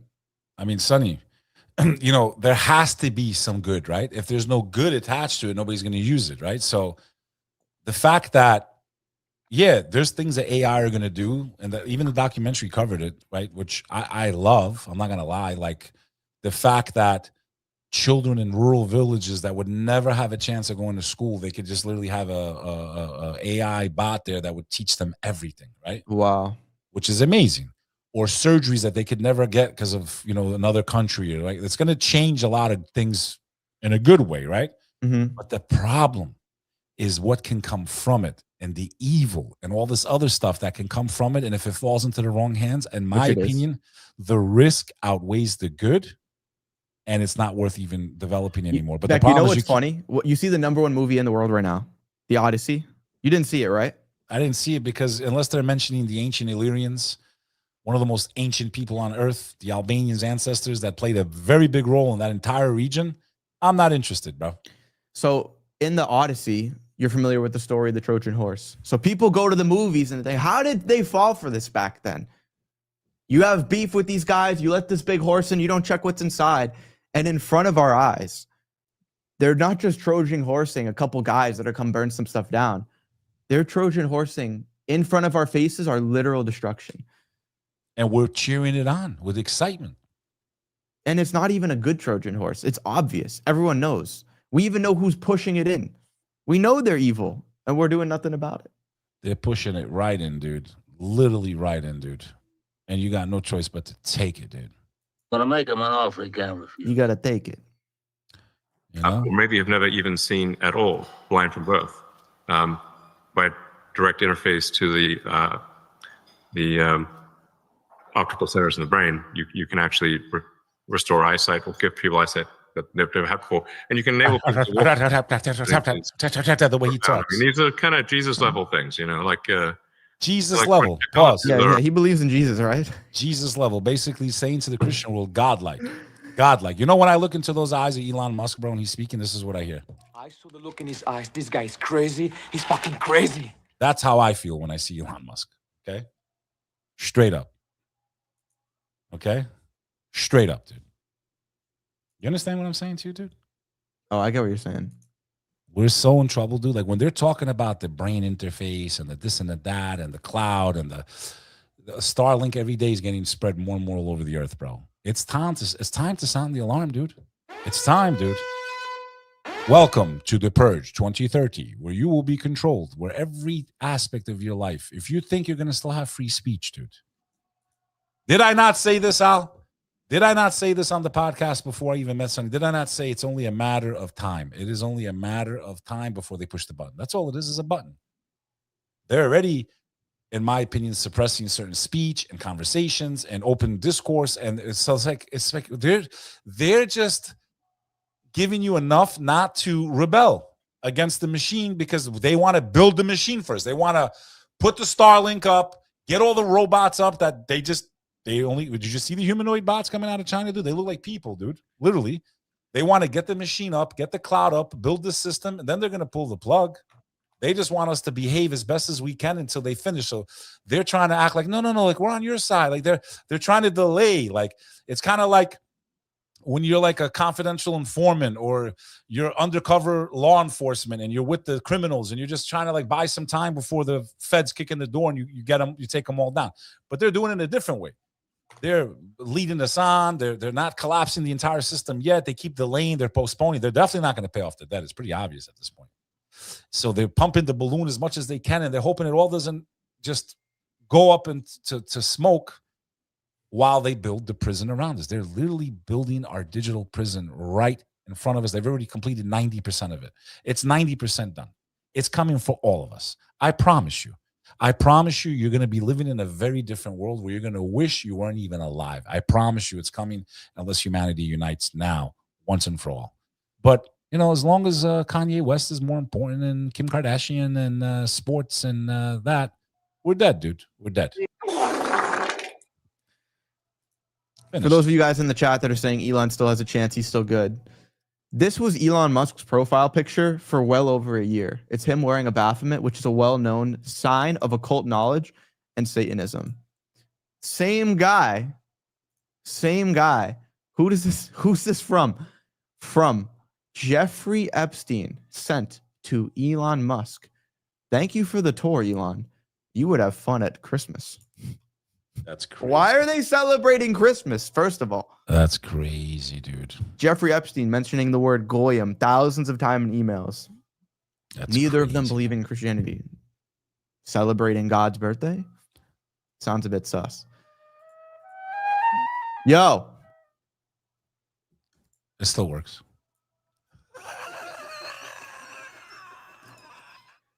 Anyways, we could go on and on about Elon, but Dude, there's not much more to say. You say it best, bro. Well, how do you get the keys to the sky without selling your soul? How, dude? You know how hard it is to get a liquor license at a bar? No one ever asked Sonny, like, how does a South African national come to the U.S. and they just hand him the keys to the sky? Like, Beck, do you know how hard it is to just put renovations in the back of your house to get the permits? Dude, have you had to deal with that before? Yes, bro. To get a liquor license. Do you know how hard it is to do business? To get a hookah license. You need a license. You know how hard it is? This guy from South Africa is sending stuff into the sky. Do you know how hard it is? Do you know how hard it is just to like do business with another Muslim? That's why we created the Companions app. Go to iStore right now and download the Companions app. Soon you will be with us. The Companions, one of many, never alone. Yo, all right, next one. You ready? Did you see this? Oh, dude, honestly, man, this is worse than Under President Trump, the United States. Did you see this or no? Oh, God, help us, bro. Please, God, give us the power, bro. Please forgive us, God. Forgive them, for they know not what they do, Yah. Please help us, oh God. Please forgive us for the sins, man. Please, God, help us. Dude.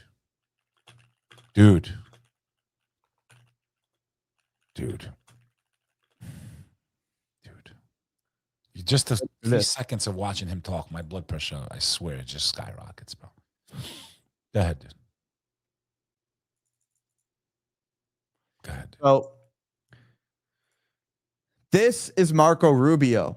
For those of you that don't know, he is the United States Secretary of State, which is arguably one of the top 5 most important positions of power in all of America. And he's already being propped up to potentially be president in 2028. Him or J.D. Vance is most likely what's going to happen. Look what he had in a recent press conference. Look what he had to say. Under President Trump, the United States will stand with the Jewish people. We have implemented a vigorous new visa policy. Look at the size of those fucking ears, dude. I've never seen ears that... I've never noticed it, dude. He could literally set sail today. He could fly into space. Like, dude. He can hear us from here. They don't even need to use AI anymore. He can spy. They stick Marco Rubio. They stick a metal pole up his butt, and they put him on top of the White House, and he spins around. Dude. And he hears all anti-Semitism. If you're in Spain, Morocco, he hears you. God, don't worry, he hears you. Never seen bigger ears in my life, dude.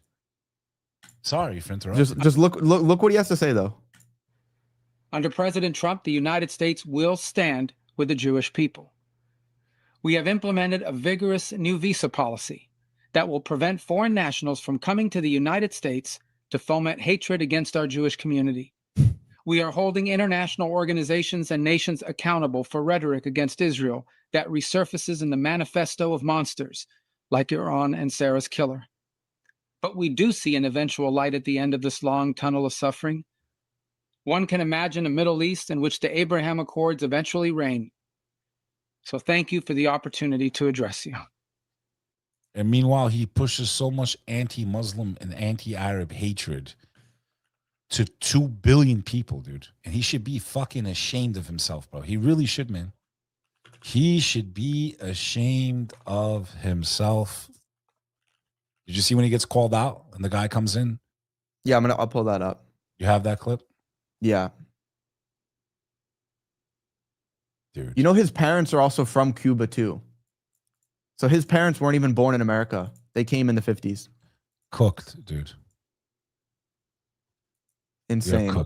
We are cooked, bro. Because our brothers and sisters are so stupid right now and so caught up with distractions. Like, we're done, dude. We're so done, dude. Could you imagine your visa getting denied because you talked something about Germany, about Italy? Those are our allies. About the United Kingdom. The British people. Dude, I attack my country every day if I think it's doing something wrong. A parent yells at their child if they're doing something wrong. Doesn't mean they don't love them. Same vice versa. It's like, dude, this is ridiculous. This is reverse racism. And especially for Muslims, dude. And Christians that speak out against it.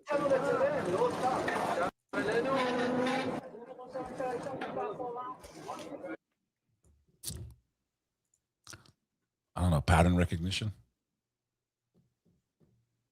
Seems like pattern recognition to me, dude. How many people on the stream, Al? 777 combined. Let's go, baby. I like that number, 777, yo. Yeah. Any more super chats? Anyone asking questions? And then look at this. This is what he has to say about Muslims. Ultimately, all radical Islamic movements in the world identify the West writ large, but the United States in particular, as the greatest evil on the earth. And every chance that... The greatest evil on the earth. No. Oh. What a lot of like people say, including Christians, is the people running our country are the most evil people on earth. But the country itself, our fellow American brothers and sisters that I call my countrymen and women, I got no problem with them, bro. I get along with a lot of them. I don't really have any problems. I speak to my Christian friends, my Jewish friends, my Spanish friends. I got Hindu friends. I love that part of being an American. I really do. I really, really do love the diversity and the chances I have to meet people and share their cultures. And I believe in an America where people can live side by side. But, you know, I really, I was stupid enough to think we were moving past a lot of this stuff. But really, I guess it's what the politicians have always used: hatred, slavery, war, destruction, all to keep power and the illusion that we have a choice and we have freedom, because we don't have that unless we stick up for one another. So we're in trouble, dude. Don't you feel like his ears got bigger since this interview a few years ago? Dude, wallahi, I didn't realize this dude. They got bigger, bro. I'm gonna tell you. I'm gonna tell you what happened to this dude. This is my opinion, okay? None of this is factual. This is my hunch. This is my opinion. Just knowing children and human psychology. Little Marco Rubio went to school the first day of school, and his fucking ears were like this. Okay, he gets to class. He's in kindergarten, and they start calling him Dumbo. Look at Dumbo. Look at Dumbo. Okay, they start abusing him because of the sound. I've never seen ears bigger in my life, dude. I can't believe I've seen them 1,000 times. I've never noticed it. No, I think they're bigger, bro. I'm being dead serious right now. Don't they look bigger? No, they're pretty big there too, dude. So what happened was the kids abused him mentally for years. You big-eared motherfucker. Like, they were just ripping him, asshole. Like, you big-eared piece of shit. Or, hey, Mark, can you hear what they're doing in Jupiter? Like, they would just abuse him, right? So every day he'd go home and cry because they shouldn't have been making fun of him. This is why you don't bully people, okay? Marco Rubio is exactly why you shouldn't bully people based on their appearance. First of all, that's how God made them, right? So when you make fun of the creation, you're making fun of the creator. Okay, I'm talking to myself right now first and foremost. I brought it up, okay? Although sometimes I feel like God makes them this way so they stand out more. We can recognize how evil they are, but whatever. So he gets abused in school for years. Every day he'd go home. I'm going to get revenge, you pieces of shit. I'm going to get you. So what does he do? What's the greatest way to destroy people and get revenge? He becomes a politician because they're evil, dude. His great plan to get revenge on those kids that made fun of him was to come after their children, but as a politician to destroy their future. He's doing a great job, dude. You'd be perfect at writing like 80s movies. All these stories you come with, they're like perfect 80 movie scripts. Every single one. The 80s were better, kid. Got a newsflash. You were sperm back then. First 10 minutes of the movie, him getting made fun of. He goes to college. He just get a little bit bigger. They call it Earman. You call the film Earman. His professor makes fun of him too. That's the most evil politician to live. No, you know what happened in the movie, the Marco Rubio movie? It'd be winter, and he'd meet a girl out on the street. He gets to college, and he's always wearing earmuffs to cover his ears because it's cold. He meets this girl. He only takes her on walks. He tries to be innocent, and eventually, he takes her to a nice dinner where he has to take them off. He's wearing ear blankets, dude. And the second she sees his ears, she runs away. And that's what snaps him. Dude. And then it flashes back. The kid's making fun of him in school. He has to eat in the toilet room. Dude. And that's it. That's what birthed Marco Rubio. Ear blankets, dude. There's no muffs. Muffs don't fit there. When he was a kid, he was born with abnormal ears. The children abused him. Oh, look at him, Dumbo. Ah! He'd go home and cry to his mother. Mommy, the kids are mean to me. He knew one day he must get revenge for the way they treated him. He decided to become the most evil person on earth. He became a politician. No, please stop. No, stop the war. Please, kids are dying. No, we must stand by our allies. He went after their children. He is Earman. Coming to a theater near you if there's any movie theaters left after the nuclear holocaust. To have the notion that somehow radical Islam would be comfortable with simply controlling some province in Iraq. You can see the makeup, dude. You can see the makeup on their face. Or Syria. Looks like he has dust on his lips. Clavicular would be proud of him. Out by history. Radical Islam has shown that their desire is not simply to occupy one part of the world and be happy with their own little caliphate. They want to expand. It's revolutionary in its nature. Yeah, that's why That's why our empire is always intruding into their land, and we're the ones going over there, and we're the ones dropping bombs, and we're the ones that propped up all these dictators, and we're the ones that sent all the weapons to Saddam and started the war in Iran, and we're the ones that are dominating and invading and killing and oppressing and lying at the same time. We're the ones. And most Americans are starting to wake up. That's why I know we are in the most dangerous chapter of American history, probably since the Revolutionary War, bro. Literally in the most dangerous time in American history ever, I think, with the exception of probably the Civil War, right? So probably up until the Civil War, this has been one of the most dangerous times in human history as far as what's coming down the pipeline, what could possibly be happening. And then on top of that, what do you have coming right on the heels of that, Sonny? You have a technological revolution that's going to change everything. So we have the perfect storm brewing in multi aspects of life and society. Besides the ticking financial bomb, the national debt, it's like, which way does it go down? Which spark is it? The fact that it hasn't collapsed yet it's actually almost terrifying. Because when it goes, dude, when this thing goes, it's gonna be. You know what's scary about it too? Is the longer we kick the can down the road, the worse the punishment's gonna be. Oh my God. Ever since we got off the gold standard, that's where we just booted the can. And it's just been rolling and rolling and rolling. It's like a snowball. I mean, and this goes with anything in life. I mean, this is just on a massive scale with the problems that America's facing. But even in day-to-day life, you know, if there's a little problem with, let's say, a spouse or a partner in business, a friendship, and you don't confront something when it's little, it grows into something way bigger than it ever had to be. Could have been a quick little conversation, 2 minutes, and it spirals into something that can destroy a friendship, cause a divorce. It's silly. All I know is there's a lot of foreclosures going up. People are defaulting.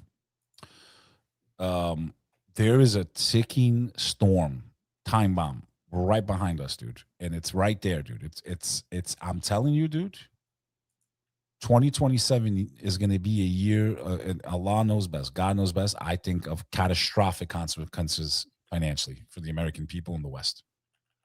We're in trouble. Okay? So I would say for those of you, like, build your ark, dude. Have a backup plan. Have a year's supply of food if you can. We're not selling any here, so don't worry. We're not pushing it. Alex Jones. But, you know, things that you take for granted right now in a massive depression become luxuries, dude. A can of tuna fish becomes a luxury, okay? A luxury. Meat becomes a luxury. So... And you know, Beck, tie your camel. Beck, did you ever watch Game of Thrones? I'm assuming no, right? Dude, what did we do with all that stuff that we bought? We spent thousands a couple months ago. We both spent like $3,000. Like, on what? Remember emergency supplies, this, that, the earthquakes. Yeah, then I moved, so I donated it. I mean, that's the nice thing. If you buy food and then you don't end up using it, you could just donate it down the line too. You should always have at least bare minimum 6 months, because in 6 months you're gonna figure out if you're dead or not anyway. But bro, 6 months. Isn't it funny how, like, the problems that we face in society and what's coming to us, it's always shown in media and in movies ahead of time. So I don't know if you've watched Game of Thrones. I'm just starting it now, but basically everyone's fighting for power in the show. You like that show? The sister and brother going together. It's honestly, I think it's a little bit overrated so far. It's disgusting. It is disgusting with the stuff that's inside of it. Dude, everyone's fighting for power. They're all worried about worldly things, all polytheists. And Alanis, they're always pays his debts. So you've seen it. I watched the whole damn thing. Oh. I was going through a depression at that time in my life. I was bored. It is a disgusting show. But Dude, what's happening? What's happening outside the walls that they're not focused on? The Horde. The Night Walkers things. These guys with blue eyes that are like zombies and they're gonna come and kill them. It's the same thing in this world, bro. We're all here worried about the dunya. We're worried about the day-to-day, about, are we gonna get a promotion at our job? About, am I getting enough views as a content creator? About, does this girl like me? Meanwhile, none of it's gonna matter. And you know, Beck, you gave me this advice a couple months ago, and I did it a couple days ago. I was at Daher, at the masjid recently, and there was a funeral prayer that happened, and the imam talked about how, like, the guy doesn't have much family. There's not really going to be many people at the burial, so if anyone wants to come. So I stopped what I was doing. I drove 40 minutes to the burial, and what an amazing reminder it is, bro. Truly. That was my first time seeing someone buried into the ground. We all took a few pieces of dirt, threw it on top of him, probably to get part of the reward of helping out. And that's it, man. And anything he was worried about last Monday didn't matter at that point. He was probably angry. In the month before he was dying, he was probably angry about something. He let his cortisol rise. And there he is. He's going to sit in that exact spot that I left him at, which he's probably never even been to in his entire life. And he's going to spend probably 100 times more time there than he ever spent in this world. We think a closet is tough. We lock ourselves in a closet for an hour, I'll go crazy, let alone 6 hours a day. We'll lose my mind. Dude. What a reminder, though. Honestly, and for anyone that hasn't done that, hasn't been to a burial, I recommend going. The prophet said, peace be upon him, visit the graveyards often. Yeah, I was about to say that. Because it keeps the heart soft.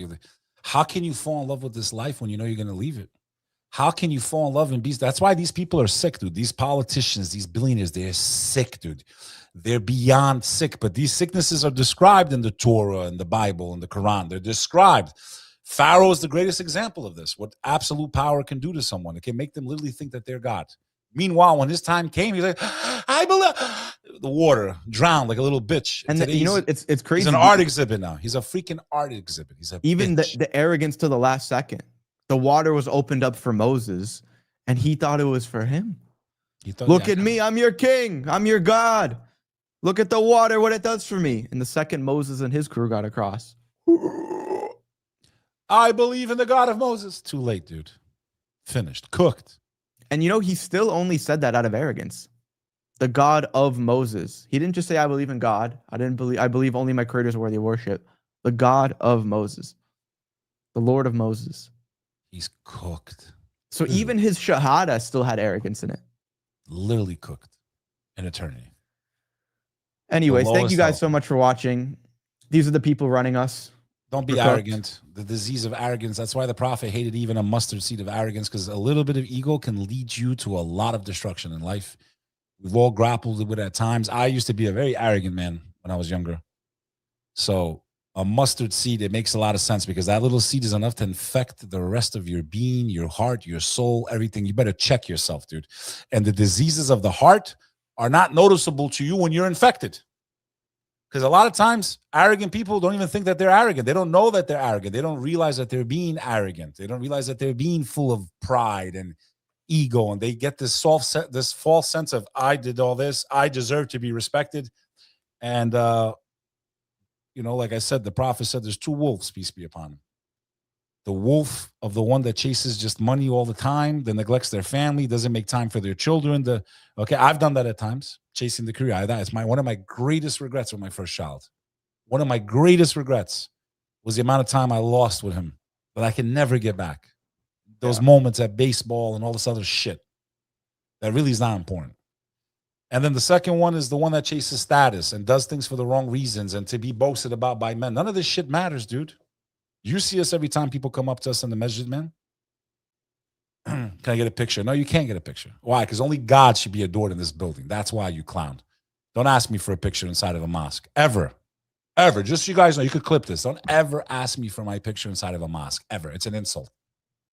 Not just to me, to the one that gave us life. The only one that should be adored inside of a mosque is God. No one should be taking pictures in a mosque.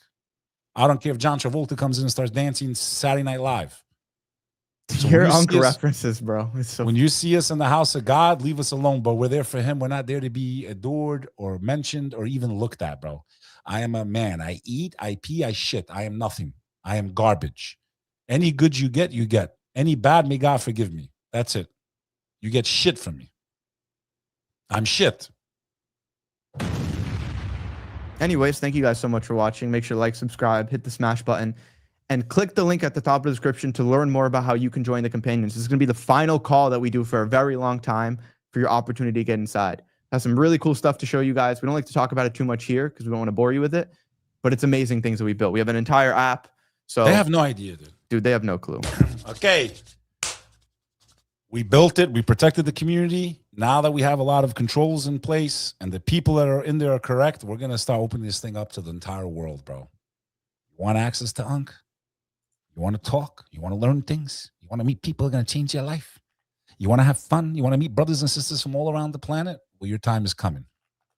I expect a major announcement, God willing, within the next 2 weeks. We've built something that no one else has built.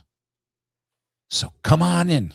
And I'd love to give a couple of free subscriptions to all those haters that are out there. They're more than welcome to come in. We got nothing to hide, but everything to be honored about. Because even the word proud now scares me. We're proud of the work we've done in a respectful, humble fashion. That's it. I want a poll, bro. Do they miss Beck and Sonny, bro? I want to say, do you miss us? Or should me and Sonny just go our ways? Do you miss us? You see, they're like, no. It just starts. Did you they're even asking, are they in the same location? That's so funny. Did you see the Sheikh Uthman God Logic debate? I did, actually. Did you like it? And Sean's been calling me and calling. So do you want to watch it or no? We could do a piece. The only part I feel that the Imam, and he's a great guy, I just feel like when he was attacking the names and the attributes of God, and he was trying to make it seem like, well, if you call someone merciful, then you're committing shirk. No, he should have been like, we know that the greatest example of these attributes are the creator. Anything else is, used to describe, but the greatest version of it is only demonstrated through the creator. That's the only thing I wanted to see in that part. And I felt that, God Logic does what he does, dude. He's a clown, dude. Okay, twisting and manipulating. And, that's why debating, bro, it's not about if you're speaking the truth or not. It's about, can I look cool or get a punchline or make it look like my opponent's lying, even if they're not lying. So, but. Do you know the best parts? I didn't watch the whole thing. I got to about 40, 50 minutes of it. Then there was some British dude on there that was mad annoying, bro. But, Sean loves doing these debates. He's begging me to come. I am going to do one. Not now. I got to get everything settled in first, but I am going to. I got a couple people I'm going to have to teach them a lesson, bro. All right, so should we watch a little bit? We can. Anyway, I could do 2 minutes. I need to make some pee-pee, and I drink a lot of water. And can I make a pee-pee, or do you want to start the segment, or do you want to do you need to pray? Did you pray to her? Not yet. So why don't you, let's take a 2 minute. We'll let Al sit here so they can see his beautiful face. Take 2 minutes. You want to go pray real quick and then we'll come back? Sure. Al, talk. What? Oh, no, you come sit here, man. Talk to the crowd, man. They like you. Pray too, bro. You didn't pray yet either? Shame on you, dude. I prayed. All right, you guys go pray and I'll stay here.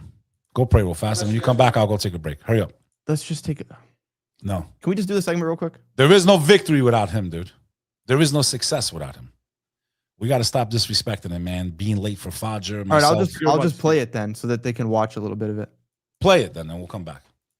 Guys, check out this debate, 1 verse 10 on mine and Sonny's good friend. And someone, Kelly. If someone could get me some time segments in the Discord or Unfazed, if you can get me. We'll be back in a few minutes. I need to use a tinkle. Is not Almighty God according to the Bible. Be right back. If you look in the Bible, and this is in John, chapter of John, you see in 8:40, but now you seek to kill me, a man who has told you the truth which I have heard from God. So clearly, according to the Christian Bible, again, this is not my belief. This is what I'm quoting from your own scripture. Jesus, according to the red line, saying that I am a man who heard the truth from God. He's not claiming to be God in this verse, at least. So it's very clear that he's not Almighty God. If God heard from God, then he wouldn't say I heard from God. And if you don't mind. Yeah. And then in verse 42, he goes, I proceed forth and came from God, nor have I come of myself, but he sent me. So Jesus, according to the Bible, is clearly saying that he is a man who was sent by God, not the Father, by God, who heard the truth from God. In fact, if we continue in John 17:3, he says, this is eternal life, that they may know you, the only true God, and Jesus Christ, whom you have sent. Very explicitly, Jesus is saying that there's only one true God who sent Jesus Christ, separating himself again from Almighty God. If we look at the fact that Jesus, according to the Bible, and this is post-resurrection, so we don't say this is pre-resurrection, in John, also says, I'm ascending to my Father, my God, and your God. God doesn't have a God. If it's God, Almighty God, he wouldn't be saying my God. Post-resurrection, by the way. And I believe that when Jesus is called the servant of God in Acts 3:13, he says, the God of Abraham, Isaac, and Jacob, the God of our fathers, glorified his servant Jesus. So if Almighty God glorified Jesus, I really don't see how that could be God himself. In fact, in Acts, we also see God anointed Jesus of Nazareth with the Holy Spirit and with power, who went about doing good, healing all that were oppressed by the devil, for God had sent him, or God was with him. So again, God anointed Jesus, God helped him. It's not God himself. In fact, if we look at the last verse, or two verses that I'll quote to end this with, Jesus also says, the God of our Lord, in the Bible it also says that the God of our Lord Jesus Christ, the Father of glory, may give you the spirit of wisdom. Post-resurrection, we're talking about the God of Jesus, not even while he's on earth. And the last verse that I'll quote here is in Revelations, where according to the Christian Bible, this is again redlined, after risen, after being exalted in heaven, Jesus says, he who overcomes, I will make him a pillar in the temple of my God, and he shall go out no more. And I will write on him the name of my God, the name of the city of my God, the New Jerusalem, which comes down from heaven from my God. 4 times Jesus continuously says, my God. Again, post-resurrection, post being exalted, post-heaven, all of that. Still, Jesus is saying, my God. And many times in the Bible, you also see Jesus on the right hand of God, not God himself. So I from where I see it, I'm open to your understanding. Yeah. Jesus isn't Almighty God himself, according to the Bible. All right. So I kind of want to take a little bit of a different angle. I want to do this in a way that relates to you and your theology.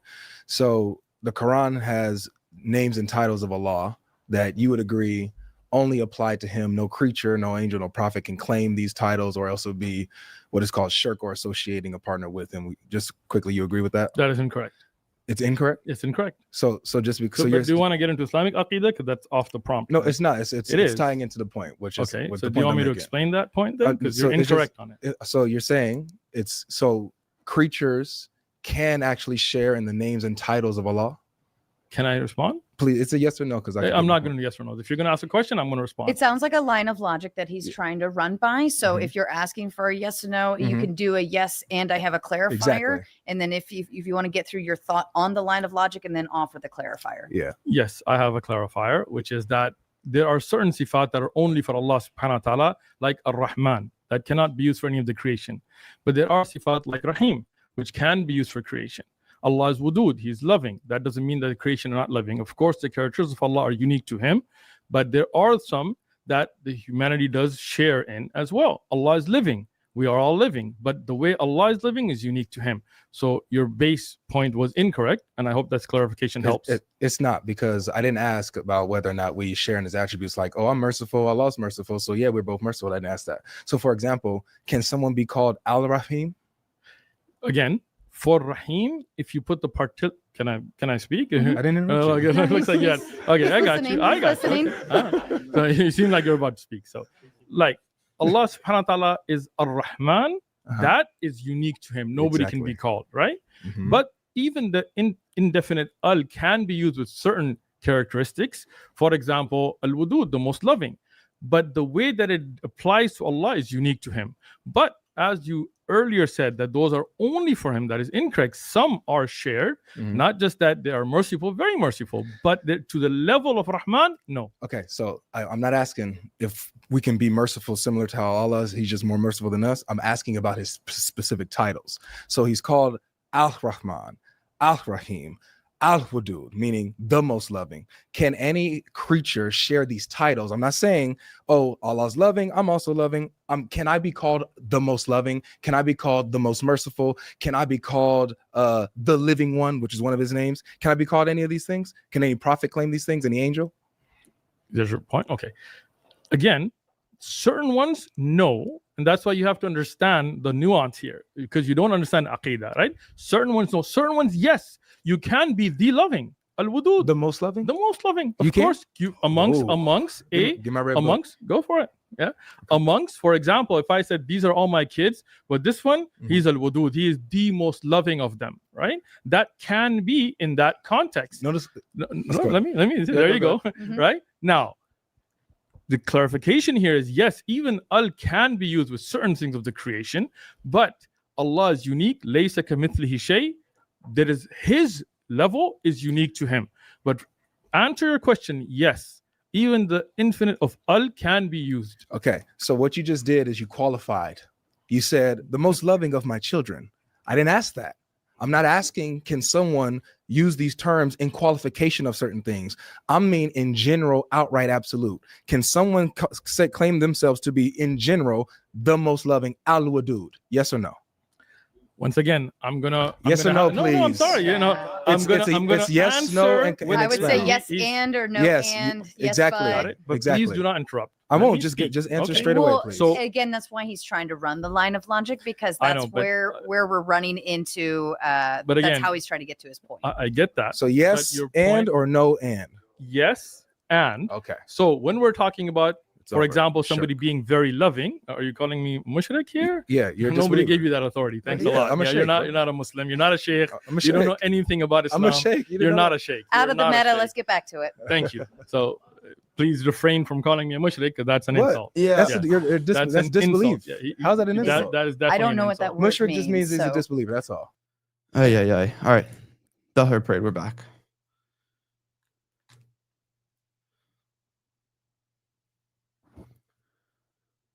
Yeah, he's just insincere. I'll give my thoughts on like the debates and whatnot. It's these two for 30 minutes straight. Lord of right now.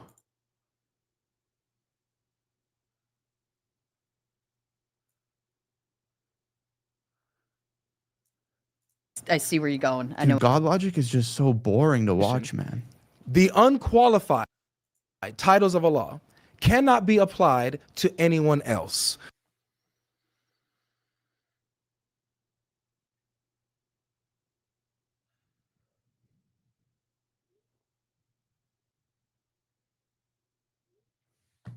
Skip God logic. When it's unqualified for Allah, like the first and the last, only God can have those titles. These are your bro. How was it? How was the 10 minutes you guys just watched while I was praying? Was it any good at all?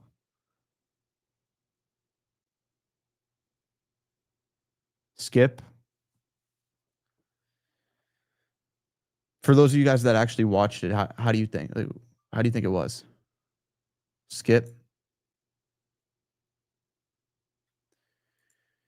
Yeah, man. There's a few points that I have against debates. One is that it's typically the Christian guy or whoever the Muslim is debating is just 100% confident in their lies. You want to watch this or no? Can we do another day? Yeah, I don't really feel like it. His face just annoys me, bro. Yeah. I can't believe I met him and I didn't know who he was. Did he give you weird vibes just meeting him? Mm-hmm. Yeah. You know who really gave me like? I could tell he vibes? wasn't there. Like when I greeted him and that guy IP, I definitely like IP a little bit more than him. I was very respectful, bro. Even if you watch on the conversation, it wasn't a debate, but it ended up becoming one with no rules, no nothing, no constraints, no moderator.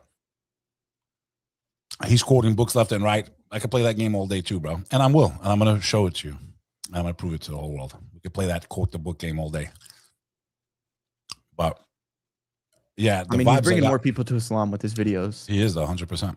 I get the messages every day. I get the messages every day. So funny. It's not a candy bar. It's 0 carbs. I'm trying to get this weight off, kid. Enjoy being skinny while you are. You'll be an old man one day too. What are you eating? No carbs. Show the rapper. No, why should I give them a free shout out? They should pay me. No one's giving me anything for free.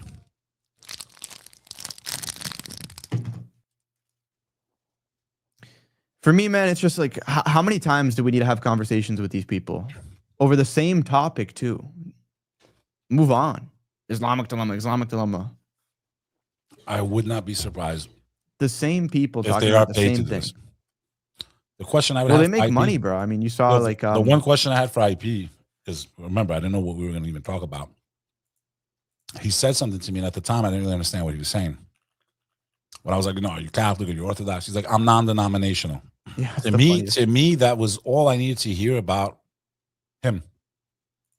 If you're non-denominational, that means that you don't subscribe to any particular church per se, and you know better than the ones that were there from the beginning: the Roman Catholic Church, the Orthodox Church, the fathers of the faith.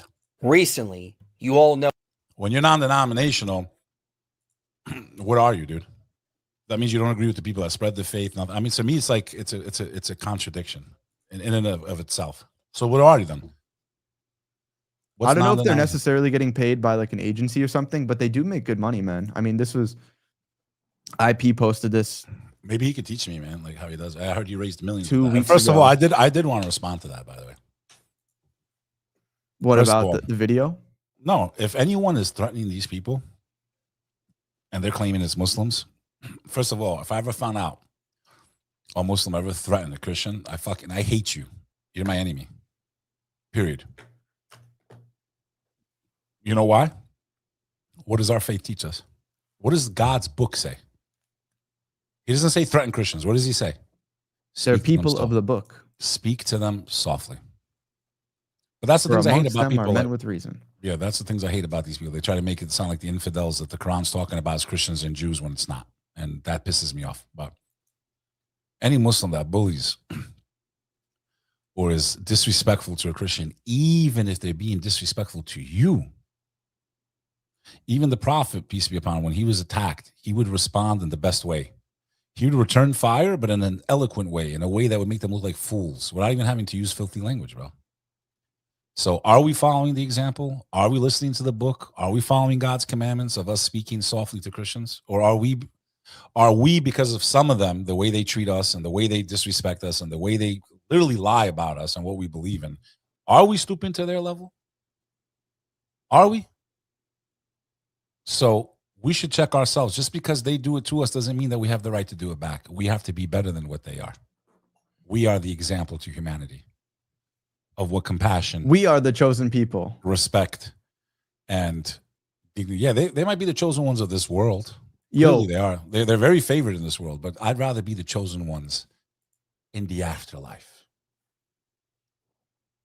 Is it better to be a prince for a day or be a king for eternity? I'd rather be a king for eternity, bro. Have fun in this world, bro. Enjoy it. You know, enjoy your jets. Enjoy those Rolls Royces. Enjoy all those stupid idiots that let them touch you because they want money. Enjoy. The top VIP of the Goyim. You hit that? No, that's you. I didn't. Or is that Al? Al? It wasn't me, kid. If What do I you think touch- about, instead of Islamophobe, calling them kuffar? I just think when you are dealing, especially in, like, I don't agree with 100% with what our boy's doing, bro. I just don't. I've said it publicly. I'll say it again. I understand why he's doing it. He's pushing the envelope. He's basically doing what they do to us. You understand? Somewhat, yeah. And I agree with it somewhat. I do. But I think we have to follow the commandment our God gave us, bro. You know why I like the word kuffar? Because Islamophobe just sounds weak, bro. That's not even a word I use anymore. I put. What do you say instead of Islamophobe? Muslim hater, anti-Islam. Kuffar. I'm not Arab. They're not all kuffar, bro. I'm Okay, not saying that's they're cool, all but kuffar. I'm not an Arab. I speak the English language. And when I'm communicating to the world, I'm speaking my language. So why would I use a foreign word that they don't even understand what it means? I'll call him a hypocrite. I'll call him a contradicting scumbag. A piece of shit. We'll do that one. That's the best one. A pos. From now on, they're posses. A pos means a P-O-S. Piece of Oh, curva. All right, let's do 1 or 2 segments for today. This is a good welcome back stream, but I'm very happy with it. I think the community's okay with it. I think it's great. Al says we're hitting almost 900 people right now, dude. 823. Alhamdulillah, bro. Combined. I wish I could jump to this computer and just slap you right now, dude. You're lucky. This has been better for you. Yeah, you always interrupt me. A lot less now. So there's some negatives and some positives. I think the positives are outweighing the negatives. I wish I was next to you so I could slap you right Isn't it funny that for us to be consistent with streams, we need to be in different states 1,000 miles away from each other? I just wish I could kick the door in right now on the stream because I know exactly I what wish you're you saying. would. I wish you would. I swear to God, I know you trained and this night you're getting ready for a big thing that almost happened, but I would love to just, and maybe we will, dude. Maybe we'll do a little grappling, a little. Grappling, you're going to like. What? You're just going to sit on me like I'm dead. I just lay on you. Yeah. Jiu-jitsu. I'm not even going to be able to tap. There's going to be no Baekjitsu. faking. Did he tap or not? I'm dead. That's it. Baekjitsu. Yo, all of you that are in this chat right now, go to the iPhone store right now. Download the Companions app, and in about a week or two, you're going to have a way to access the entire community. But just get started. I don't want you to forget. Go there right now. It's free. And then we're going to do a great launch. I think maybe a nice little stream-a-thon, something. So we should do something special, man. Maybe get a special guest on, and let's launch the app for the entire world, bro. For the whole world, bro. He was going viral a couple weeks ago, bro. People were pulling up his old clips. All right. Do you have 1 or 2 good segments left? Because I know. Do you want to do the Spain thing? Yeah, we should cover Spain. And I spoke to someone. I can't even say how high up. I spoke to someone from that country actually that works. I can't even say how, but it doesn't necessarily mean I believe their narrative either, though. But the whole thing is fugazi. The whole setup, everything that's going on, and the way they're using it to try to make it look like there's some type of invasion by Arabs and Muslims into Europe when they're not even on the European continent in those videos. So I think it's important that we adjust that. Durante estas últimas horas, en especial. Dude, there's so much stuff to like. There's so many. It's burning. It's burning. They view demonetize the news. Not even. I mean, they don't even just demonetize it. They view ban it. If you show Fox or CNN. Okay, so then can we just find maybe random clips on X? And I don't know. This is where it gets hard to be a content creator, dude. We'll do that tomorrow. Let's not forget that once we launch the app, a lot of these shows are going to be on here, and then we're going to carry them in our own world, bro. Can I get a house call? It's burning. It's burning. Please. If you know, you know. People know what I'm quoting, bro. We never covered Sean Strickland. Can I get a house call? Talking about how Muslims used to be the boogeyman to him. You want to do that? Yeah, we could do that. What about Lily J, dude? I'm not really interested in talking about that, to be honest. Do you have any updates? And I haven't seen much. There's plenty of people covering that. Still a thing going on right now? I don't know what to say about it. Like, there's. Okay, you frozen. Okay, there you are. Can I get a house call? Does anyone know what the hell that is? You don't even know what that is, right? What I'm quoting, huh? I think eventually, Sonny, it should get to the point where, like, when you're reacting, it should be like a full shot of you, full shot. Like, we could maybe get that. I mean, this is big enough like this too. It's burning. It's burning. It's burning. Right, so UFC champion Sean Strickland, who was a big advocate for hate against Muslims and Islam, has recently come out and changed his stance. So I want to show you guys what he said. We were both in the gym with him like 6 months ago. We didn't really talk to him. He was training. I guess he was training for that last Chima fight. And it's just funny where God puts us, bro. Like the people we've met and seen and, you know, been in the same rooms with. And this is also the same guy that beat up Sneeko but couldn't knock him down. Because I grew up in the 90s and after 9/11, I mean, again, you've experienced, you were fucking, you know, like you lived it.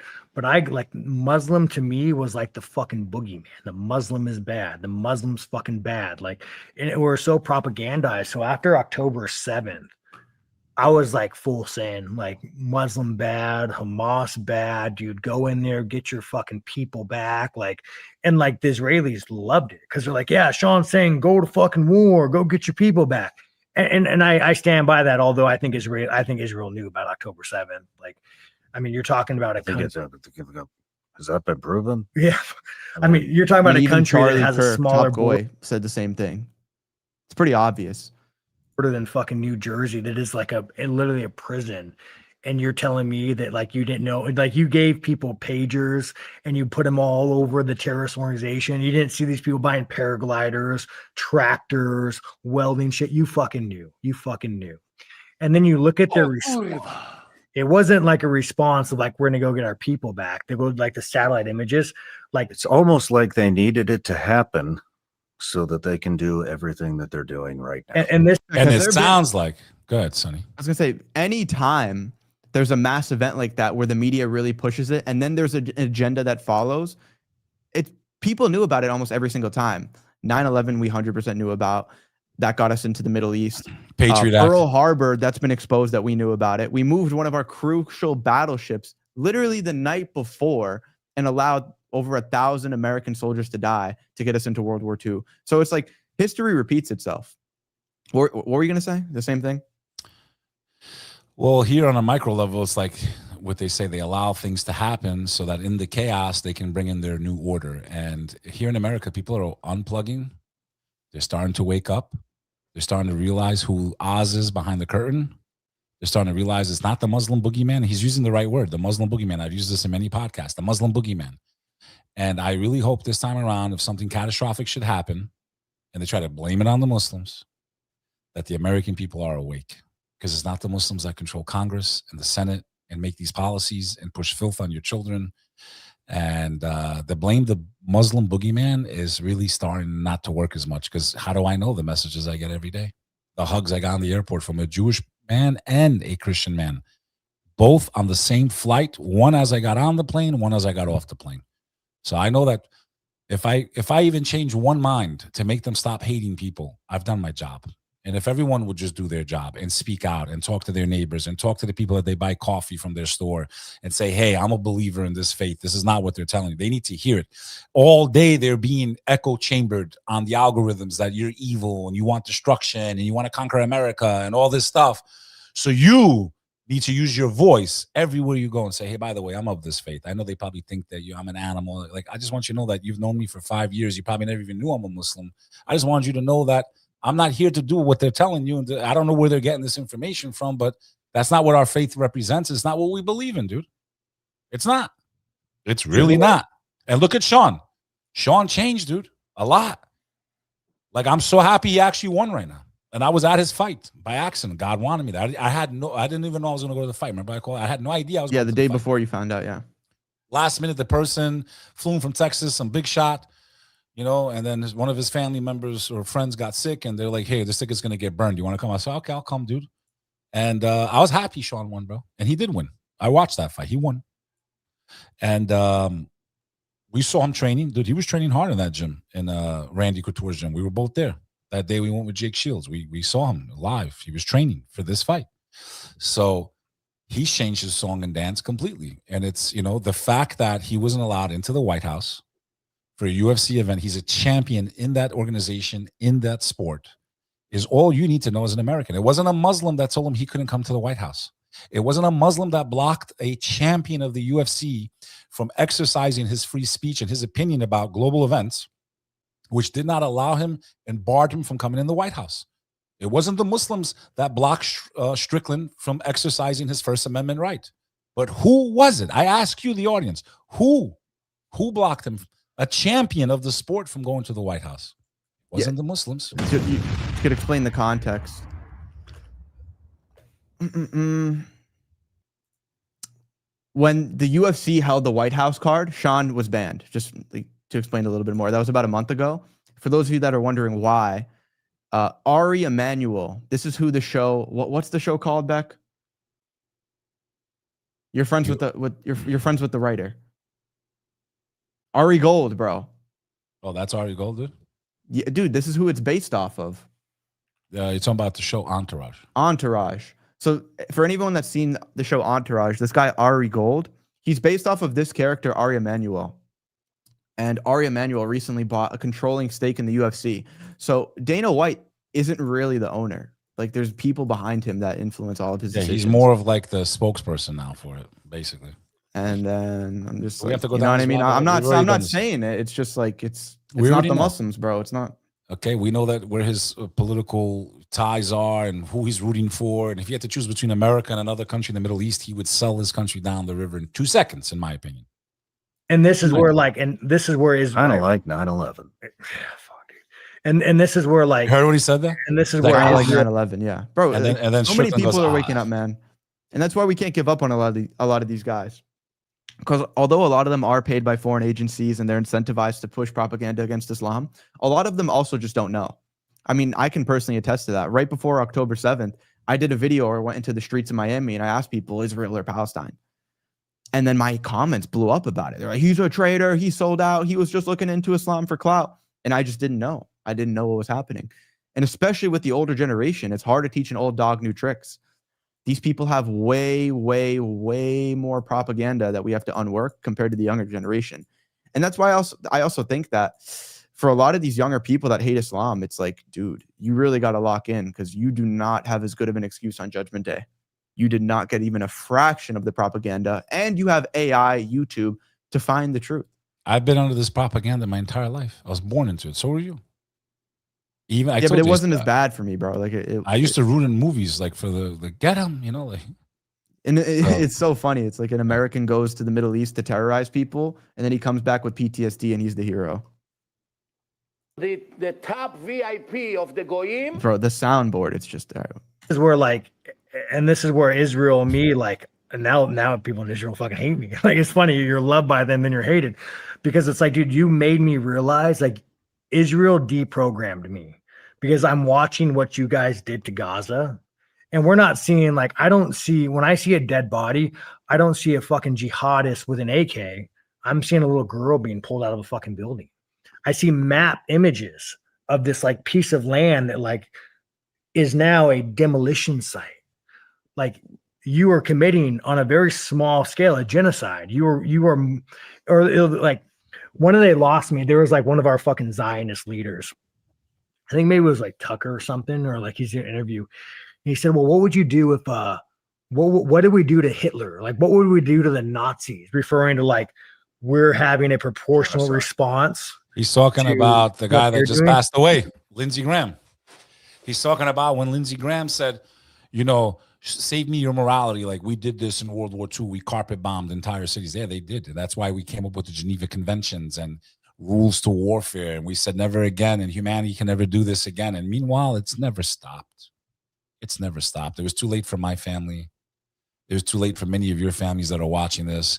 It was too late for our armed services that have been used like feudal serfs to go and fight the wars of corporate oligarchs. America needs to wake up, dude.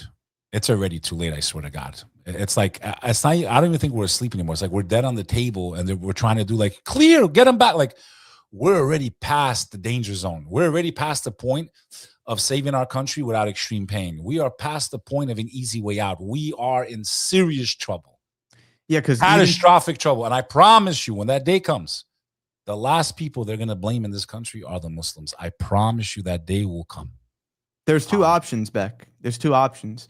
We have, it's like in a UFC fight. We're getting choked out right now. So we can either rip it off and fight some more to try to regain control, or we just get choked out by the people that are already controlling us. Those are the only two options. So no matter what, there has to be a period of rebuilding. But is it better to rebuild where we're in control and we take back, or we just suffocate by the people that are in power? And that plan is way worse. But sadly, the only time the people are going to come together in America is when it's too late. It's simple. Oh, that even another Game of Thrones reference. Same thing for them. They only come together when they're starving. Oh, you're like 10 years late with Game of Thrones, dude. I know you Well, just started watching that filth that you think this is goy slop. Disgusting film of a brother and sister sleeping with each other. You got nothing better to do? But guess who did that in real life? But guess who did that in real life? A lot of the royal families in Europe. Brothers and sisters, huh? Yeah. Yeah. Incestuous, bro. Disgusting human beings that still have a lot of power in the world. Let's finish this. Well, what you want to do, you want to go over there and fucking murder kids Like, we didn't go to fucking World War II. We didn't go fucking murder kids. We liberated them and we rebuilt Germany to one of the most fucking successful countries in the region. That's what we did after World War II. We didn't go flatten everybody and fucking murder kids. So, like, don't give me that crazy shit. So, like, during this course of, like, I really deprogrammed myself from Israel, the Israeli prop. And that's also acting like we did the right thing too. Like, we nuked Japan. Like, how does that justify killing kids in 2026? It's disgusting. It's one of the greatest crimes in humanity. Even the great evil Iran, even they gave a fatwa, a ruling that nuclear weapons are forbidden. Bro, is it even worth becoming an MMA fighter, dude? Because you could have billions of dollars. You can never fix those ears, dude. Like, those ears are cooked, dude. Who cares, bro? Would you want to walk around with ears like that the rest of your life, even if you made 100 mil? Who cares? Would you walk around with ears like that, dude? Yeah. I would. It shows strength that you've been through stuff. Like, what are you talking it shows that you turned your ears into cauliflower permanently. Women love it, bro.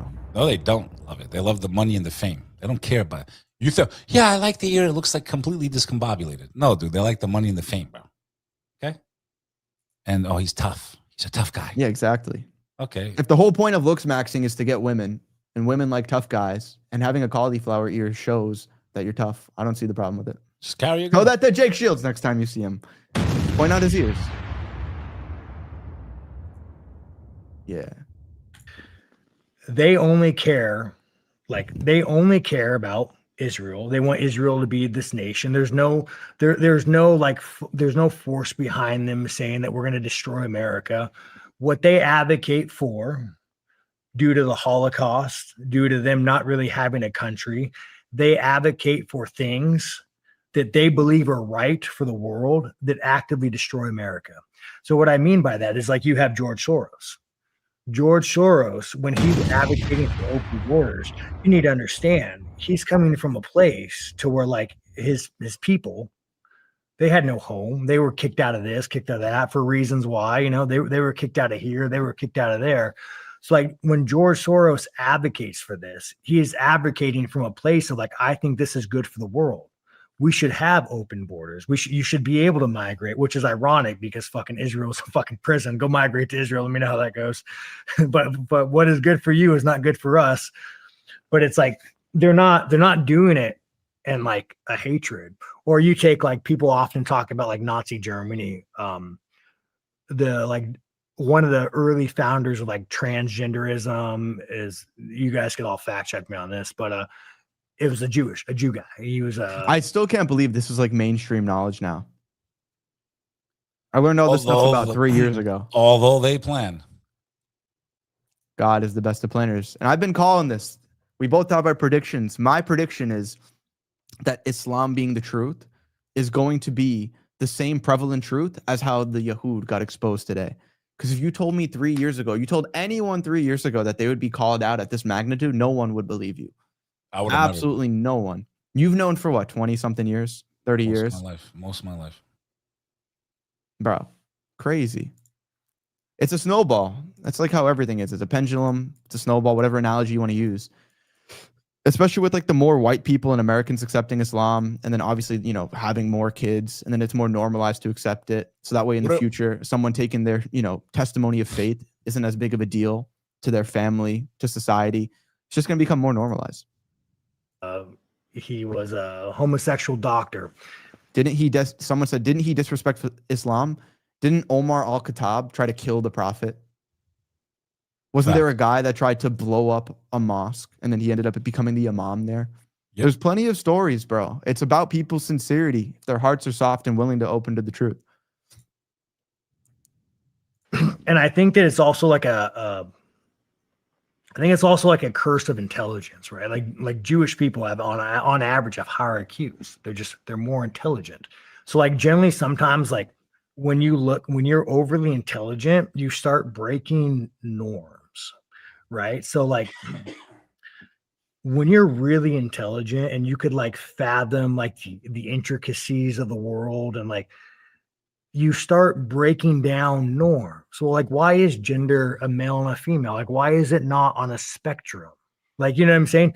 because you could start really, and like say you're not religious, you could start making cases for like, well, humanity in 1,000 years, would it not be better if there was no gender? And you could start making these like cases and orchestrating a world that you want to be in. And this is where you need to get into the Old Testament. But I'm not saying we're coming from a place. A lot of this stuff is in there where they talk about a genderless God. Sean Ryan is all like Sean Ryan looked like a white Korean right there. Yeah, push play. Happened. I will say, let me tell you one thing, dude. I do find it really odd, the correlation between the like Bible and like what it is now, right? So back to like the Jews promoting this ideology that like Hitler hated. So Hitler goes and expels these people. But I don't think that the George Soros, like the Jewish elite. The issue is you have such a small population with such a mass amount of wealth that has way too much power. Like you're such a small population, you shouldn't have this much control over like millions of people. If you make up like 3% of the world, why do you have so much of a voice? I mean, I'm not saying like no persecution, but like you're acting and financing things that people don't agree with. But like going back to Beck, I'm sure you agree with this. That's not even the problem, is that they have wealth and power. The problem is how they make that and what they do with it. Like what was happening in Nazi Germany before, everything went down. Dude, the interest rates were through the roof. People were in debt up the wazoo. Weimar Germany. We are literally right now, America is starting to feel, if you go read the history of pre-World War II Germany, we're kind of really becoming Weimar Germany. Inflation is starting to go through the roof. Morality has completely escaped this society. Okay, it's become disgusting out there. And we are literally on the same path to destruction as the Germans were before World War II in many ways. And it all comes back to morality. You know what's scary about it, bro? At least in my lifetime, the worst we saw with the whole liberal agenda and the New World Order talking points was in 2020 to 2021 with COVID. That was the worst I think it got, with BLM and vaccines and everything. And the pendulum, I think it's hit as far right as it's going to go. And when it swings back, it's going to hit way harder, bro. That's why it's such a dangerous time. And every machine and every dictator and every oppressor is going to, a lot of people, unfortunately, when these systems collapse or change or they try to bring in a new one, a lot of people lose their lives, dude. Yeah. What are joules, bro? I just keep seeing joules. I don't know. I think that's like viewer points. Al? What are joules? So YouTube implemented joules or gifts. Okay, they're gifts? Yeah, so basically it's like $4. Is it? It's money? It's money, yeah. It's like digital currency for YouTube. Digital so currency. Each jewel is 1 cent? 1 cent or 4 cents. I'm not sure. I don't know the conversion rate yet. All right. Well, thank you for the jewels, Uncle. I love joules. Love them. People like, why does the Israel lobby, George Soros, why are they, one of the first movements of communists, like 5 people were like one of the main people of like the communist movement were like Israeli, were Jewish, not Israeli, Jewish.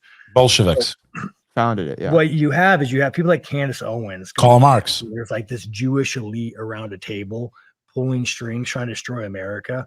When that's not the case, you have hyper intelligent people, hyper wealthy people doing what they believe is the right thing to do. The thing they believe is the right thing to do is to have open borders, to have a fluid gender.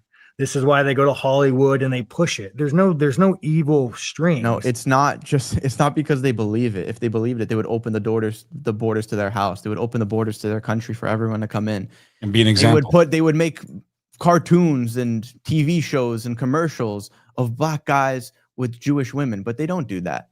The reason is to cause chaos, destruction, turn everyone into a melting pot to bring their Messiah. That's what this ultimately comes down to, is they're trying to bring the Antichrist. And for that to come, society needs to be in turmoil. That's what, am I wrong, bro? Is that not what everything ultimately boils down to? Is them trying Pretty to much. fulfill the coming of their Messiah? What it is extremism. Yeah. And there's extremists in every faith. single group. There is an element of them that are, in my opinion, have an agenda beyond, and it goes over the heads of most people, even their own people. Even there's their Muslim own people. extremists. There's Muslim Hindu extremists. We see that There's going on in India a lot. Buddhist extremists in There's Burma. Christian extremists. The KKK called themselves Christian. but Just to the other say- day, what was in Idaho? A guy was a Christian white guy, shot up a bunch of people. They're not going to call him a Christian in the media. Nope. And of It's only course, for Muslims. Only Muslims. yeah. So Even with to the whole think that Spain there's thing. not enough, there's an element of them that I wouldn't even classify them spiritually, ethnically, maybe spiritually. They're not following the Book of Moses, but there's a group of them that claim to be from that faith that I think do some of the most evil shit on earth, and they need to be called out. And everyone is starting to call them out. And it's not going to be just, I got no problem if a Muslim, so-called Muslim, does something wrong. We condemn them, bro. Publicly. Well, we can't condemn people. No one from their ethnicity or faith does anything wrong, right? But they never use their religion to name them. If a guy does something horrible, they never say a Jewish guy, Jewish criminal, Jewish terrorist. They never say those words. Those are only for Muslims. This is the hypocrisy. This is the double standard. And you cannot be just if you do it to one group and not the rest. So either we're going to treat everyone the same in America. I don't give a fuck about the rest of the world. If we can't do that in America, we should shut our mouths about how we are the best and fair and a democracy and free speech, because clearly we do not have free speech, because Sean Strickland was punished for having the views that he does. Period. And like when have you been to a Trump rally? No. Oh, dude, it's fucking nuts. No. So like when you're at a Trump rally, you're like, oh, I could definitely see how Hitler happened. Like I'm not fucking joking to you, dude. When you go to a Trump rally, it makes you question the sanity of everybody. Trump's up there talking about like, we're gonna throw people in jail for burning the flag, and I'm like, dude, I don't like. I mean, you shouldn't do it, but it's like, you know, there is a fucking constitution. I'm looking at Vivek, and Vivek is just like fucking like rubbing his head, and he gets out and leaves the Trump rally, and I'm like, fuck, and everybody else is just fucking full send. Yeah, fuck him, throw him in jail. Like if Trump said go grab a gun and go do anything, they would fucking do it. They would fucking do it. I know it's a cult. It's and that's another good. That's one of the things about Christianity. You're not supposed to put. You don't put your faith in man. They will. That's also what But it's evil when the Muslims say that. What? We Muslims agree. You see, this is the common ground between the Christian and the Muslim and the Jews that are not extreme. Faith in God. Man, grain of salt. Why? How come you're doing this? Why are you doing this? I don't agree with this technology. Why are you putting this in? We're allowed to ask questions. We're allowed to condemn what we think is wrong morally.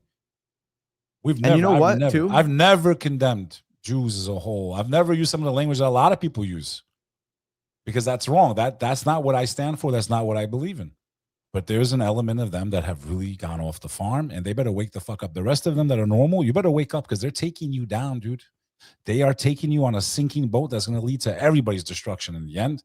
But all we get is anytime we try to sound the alarm, this is what they tell us. It's all fake news. It's phony stuff. It didn't happen. But like, you know what's the saddest part about if that? the Muslims say it's fake news, it's not. Good. I just said that. But you know what the saddest part about it is the Christians and Muslims basically have the same morals. They're supposed to. Yeah, From I dress, mean, textually. from prayer, from modesty, they're supposed to be the same. In my opinion, the Christians let go of morality a lot more than the Muslims have, and it's not to be like, oh, we're superior. You have. No, it's just These reality. things are happening bro. in your countries, dude. It's just reality. If you never taught someone on how to interpret the Bible, you just stuck it in front of them, said, read this, especially just Jesus's words, and then you put a Muslim, a Christian, a Jew, and a Hindu in front of them, 100 out of 100 people would say the Muslim is the person following this book, and that's the Bible. Every single time. We got some super chats I want to cover. I don't know what's going on with these jewels. Thank you guys for the jewels. Falcon, Jason, Milo. Yeah, we don't know what the jewels are, so forgive us. I'm going to check that out. King Musa with 44. How much you eating this stream, bro? Yeah, bro. I'm in a different time zone, kid. King Musa with the 20. The true anti-Semites are destroying the Arabs, a Semitic people, while they can't provide a shred of proof to their lineage. They made it illegal to do so. Yeah, it's crazy. Syra with another 50 AED. Brothers, come into the chat called Jet Tesfanaza wants to take the Shahada. Alhamdulillah. What are you guys doing in the Discord? Every fucking time. And like when you,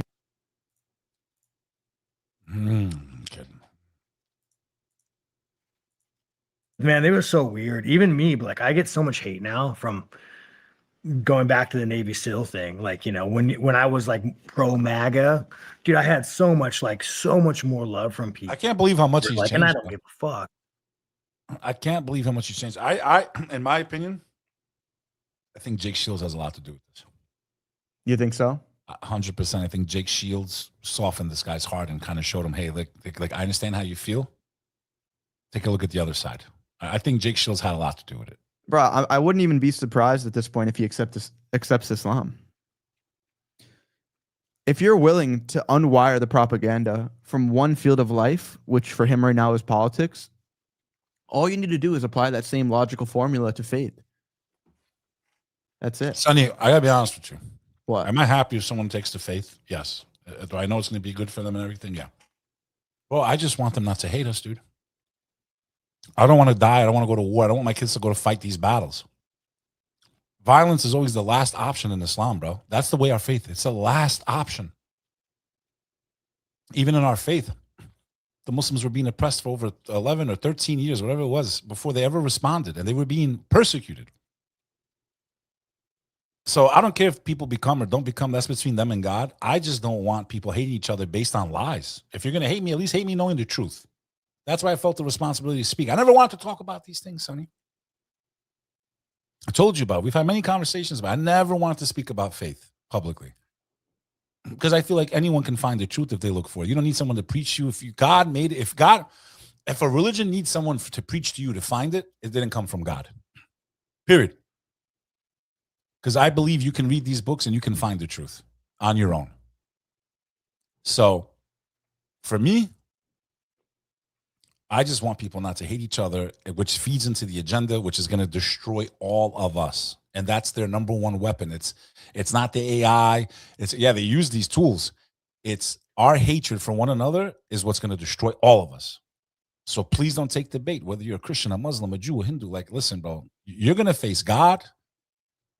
He'll judge you. But we don't need to be enemies on earth. And that's my opinion. And that's my true belief. And that's what my work's always been on. And that's what I'm going to do to my last breath or until they throw me into a gulag. I'll probably be dead by then anyway. And that time's coming soon. The top VIP. All right, I'm going to stop hitting the sounds because it's just the same one every time. But the moment I like came out and said, hey, man, the list is a little fucking weird. Like, and then like. I feel your pain. like you know, you're like I'm just asking fucking questions. You're like, well, what do you mean? I'm like, well, dude, let me tell you, just has history that I know it. Trump reluctantly signed the bill. Like he reluctantly signed the freedom to release the files. Fucking guy has Pam Bondi, who he put in, and he marketed his campaign on the premise. The whole thing. The whole thing was on the files. Like, it's just ridiculous. Have his personal lawyer handle all Todd Blanche, have all file releases. He handles all redactions. Fucking get 3 million documents out of 6 million. and then what happens after that? The entire thing. Trump's personal fucking lawyer goes and interviews Maxwell and says, the entire thing. He says is he didn't, no involvement. Yeah. The next day, dude, I have a buddy who's a prison guard. He was telling me about the prison she's in. Sonny, pause it. Prison. Yeah. You still have people to this day right now. He's playing 5D chess. He's playing 5D chess. Trust the plan. Trump's going to save us. The entire thing, in my opinion, the Anon movement, the entire thing was a massive psyop to suppress any opposition because people were waiting for this miracle to come that never came. The entire thing was an operation. I wouldn't even be surprised if it was done by intelligence themselves. Because the communists did the same thing, by the way. When they came into power, that's what they did. They kept saying, don't worry, help's coming. We're in control, don't worry. So people didn't rise up against communism before it took over the Soviet Union. That's literally how they got into power. And the MAGA playbook followed the same exact steps as that. Don't worry, trust the plan. The white hats are in control. The patriots are in control. Like this. He's playing 5D chess as they're building the machine. I said earlier on this stream, humanity is in a race. They know that we're all waking up. Everyone's like this. That's seen it in the Matrix when Neo's going like this. Everyone's waking up. Everyone's like, wait, the Muslims. No. Everyone's waking up. So now there's a race. There's a race between everyone, the Great Awakening. Everyone's waking up before they can complete their digital prison. If we don't wake up and do something now before that prison's built, it's over for humanity. It's cooked. We're finished. We have this window. It's small. The whole MAGA thing was a way to calm the flames a little bit, to create a controlled opposition where people felt like there's a secret superhero. His name's Trump. It was all part of an elaborate plan. He's been planning this for 30 years to get in power, and the enemy is so dangerous, which it is. That part of that is true. Very dangerous. When they can do financial collapse, warfare, you name it, they can do it. So the plan was, we have this hero with orange hair. He's going to save us. Clearly, he's not coming to save us. Clearly, those that didn't even care about left and right, a lot of them became like a cult-like following, and they're so attached to that story now, as some people are attached to faith, that they still have this deep hope inside, but he's not coming to save you. He's not coming. He didn't do what he promised, not with Epstein, not with anything. Fauci was a distraction last week. That was nothing more than a distraction. Yeah, I covered that too. Yeah, they're playing a delay game, delay until they can implement their system. That's why you have Elon Musk, Zuck, all these guys, all the heads of these companies that in a capitalist system, if me and you own two social media companies, we shouldn't be having dinner together and discussing life and plans and doing it secretly, by the way. We're technically supposed to be opponents. I don't want to let you know what my next move is because we're in competition. That shows you that they're all in on it. Every last one of them, from Elon Musk to Thiel, they're on the same team. I've said this for years. I'm saying it here, and I'm going to keep saying it. We have a prison being built. We don't have a lot of time left. And a lot of you took the bait with crypto and Bitcoins and NFTs. It all played into the agenda. We're in trouble. That's all I got to say. Bro, wouldn't you just say that, like, regardless of crypto, us just being more reliant on the digital dollar is more so a form of enslavement? Dude, half of the restaurants in Texas now don't even take cash. You have to pay with the card. That should be illegal. It should be illegal. Yeah, it should be. If you walk into a U.S. business with tender currency, it should be illegal if you can't pay with cash. And cash should always be kept apart, period. But part of this is to get rid of fiat currency. You have to destroy the currency so that people beg for stability in a digital coin.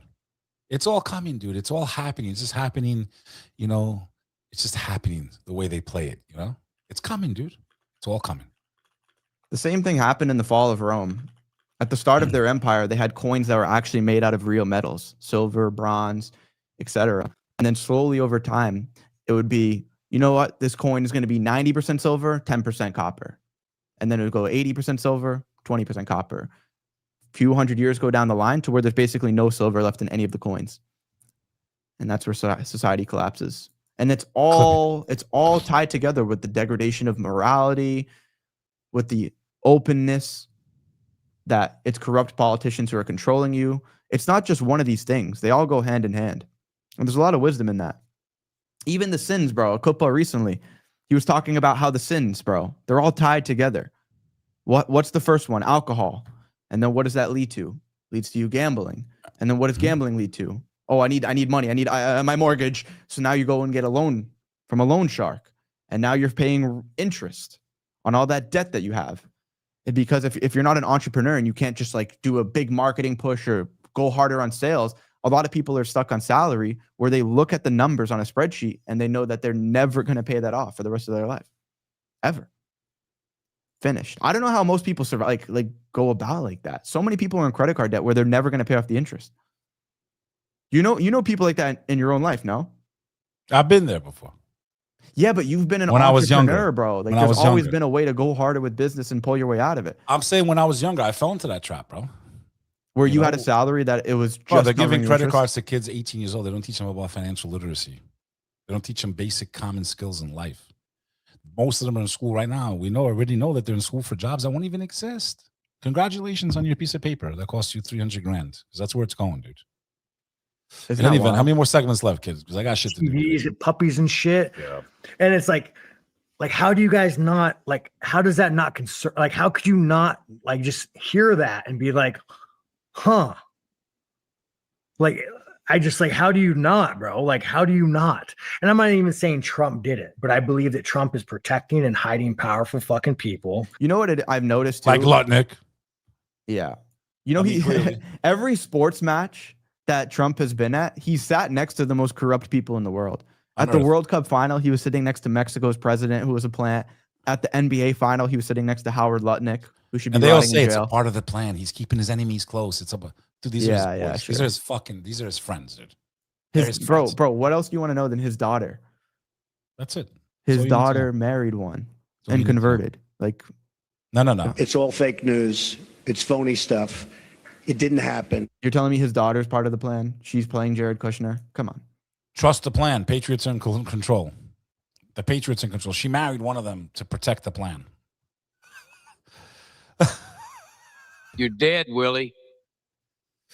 In any event, kid, we get the point of the Strickland video. Kind of need to make some moves the rest of the day. How long has the stream been going for?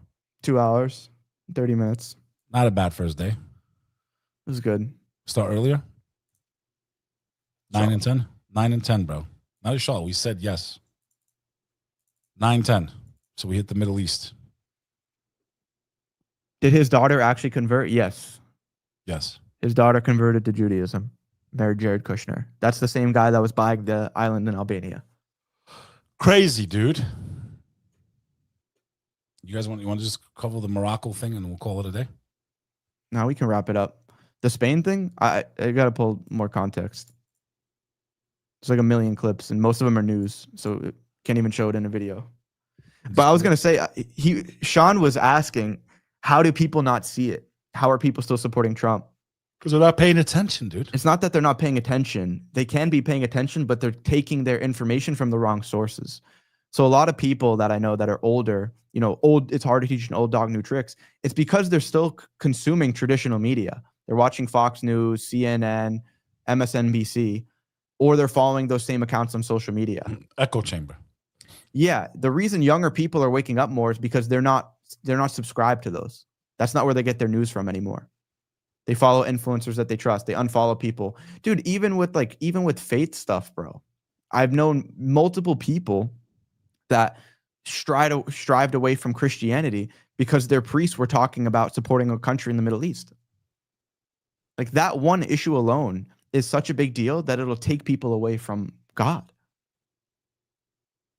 From they were born into as a child. So it's pretty wild. But yeah, thank you guys so much for watching. Hit the smash button. And if you want to actually do something, if you want to be a part of a movement that's pushing back against this, A fraternity, a special group. uniting believers, click the link at the top of the description. Come learn what we're about and what we're building, because this is revolutionary, life-changing stuff that's going on inside of the companions. Check it out. It's a good time. A lot of great things happening inside. People pay to be a part of stupid organizations and associations, and it's a place that has it all, man. Fun, learn things, meet people, make things happen. It's your boy, Beck Lover. You're watching Uncle Reacts on the SonnyFaz channel. It's all fake news. Peace. It's phony stuff. It didn't happen.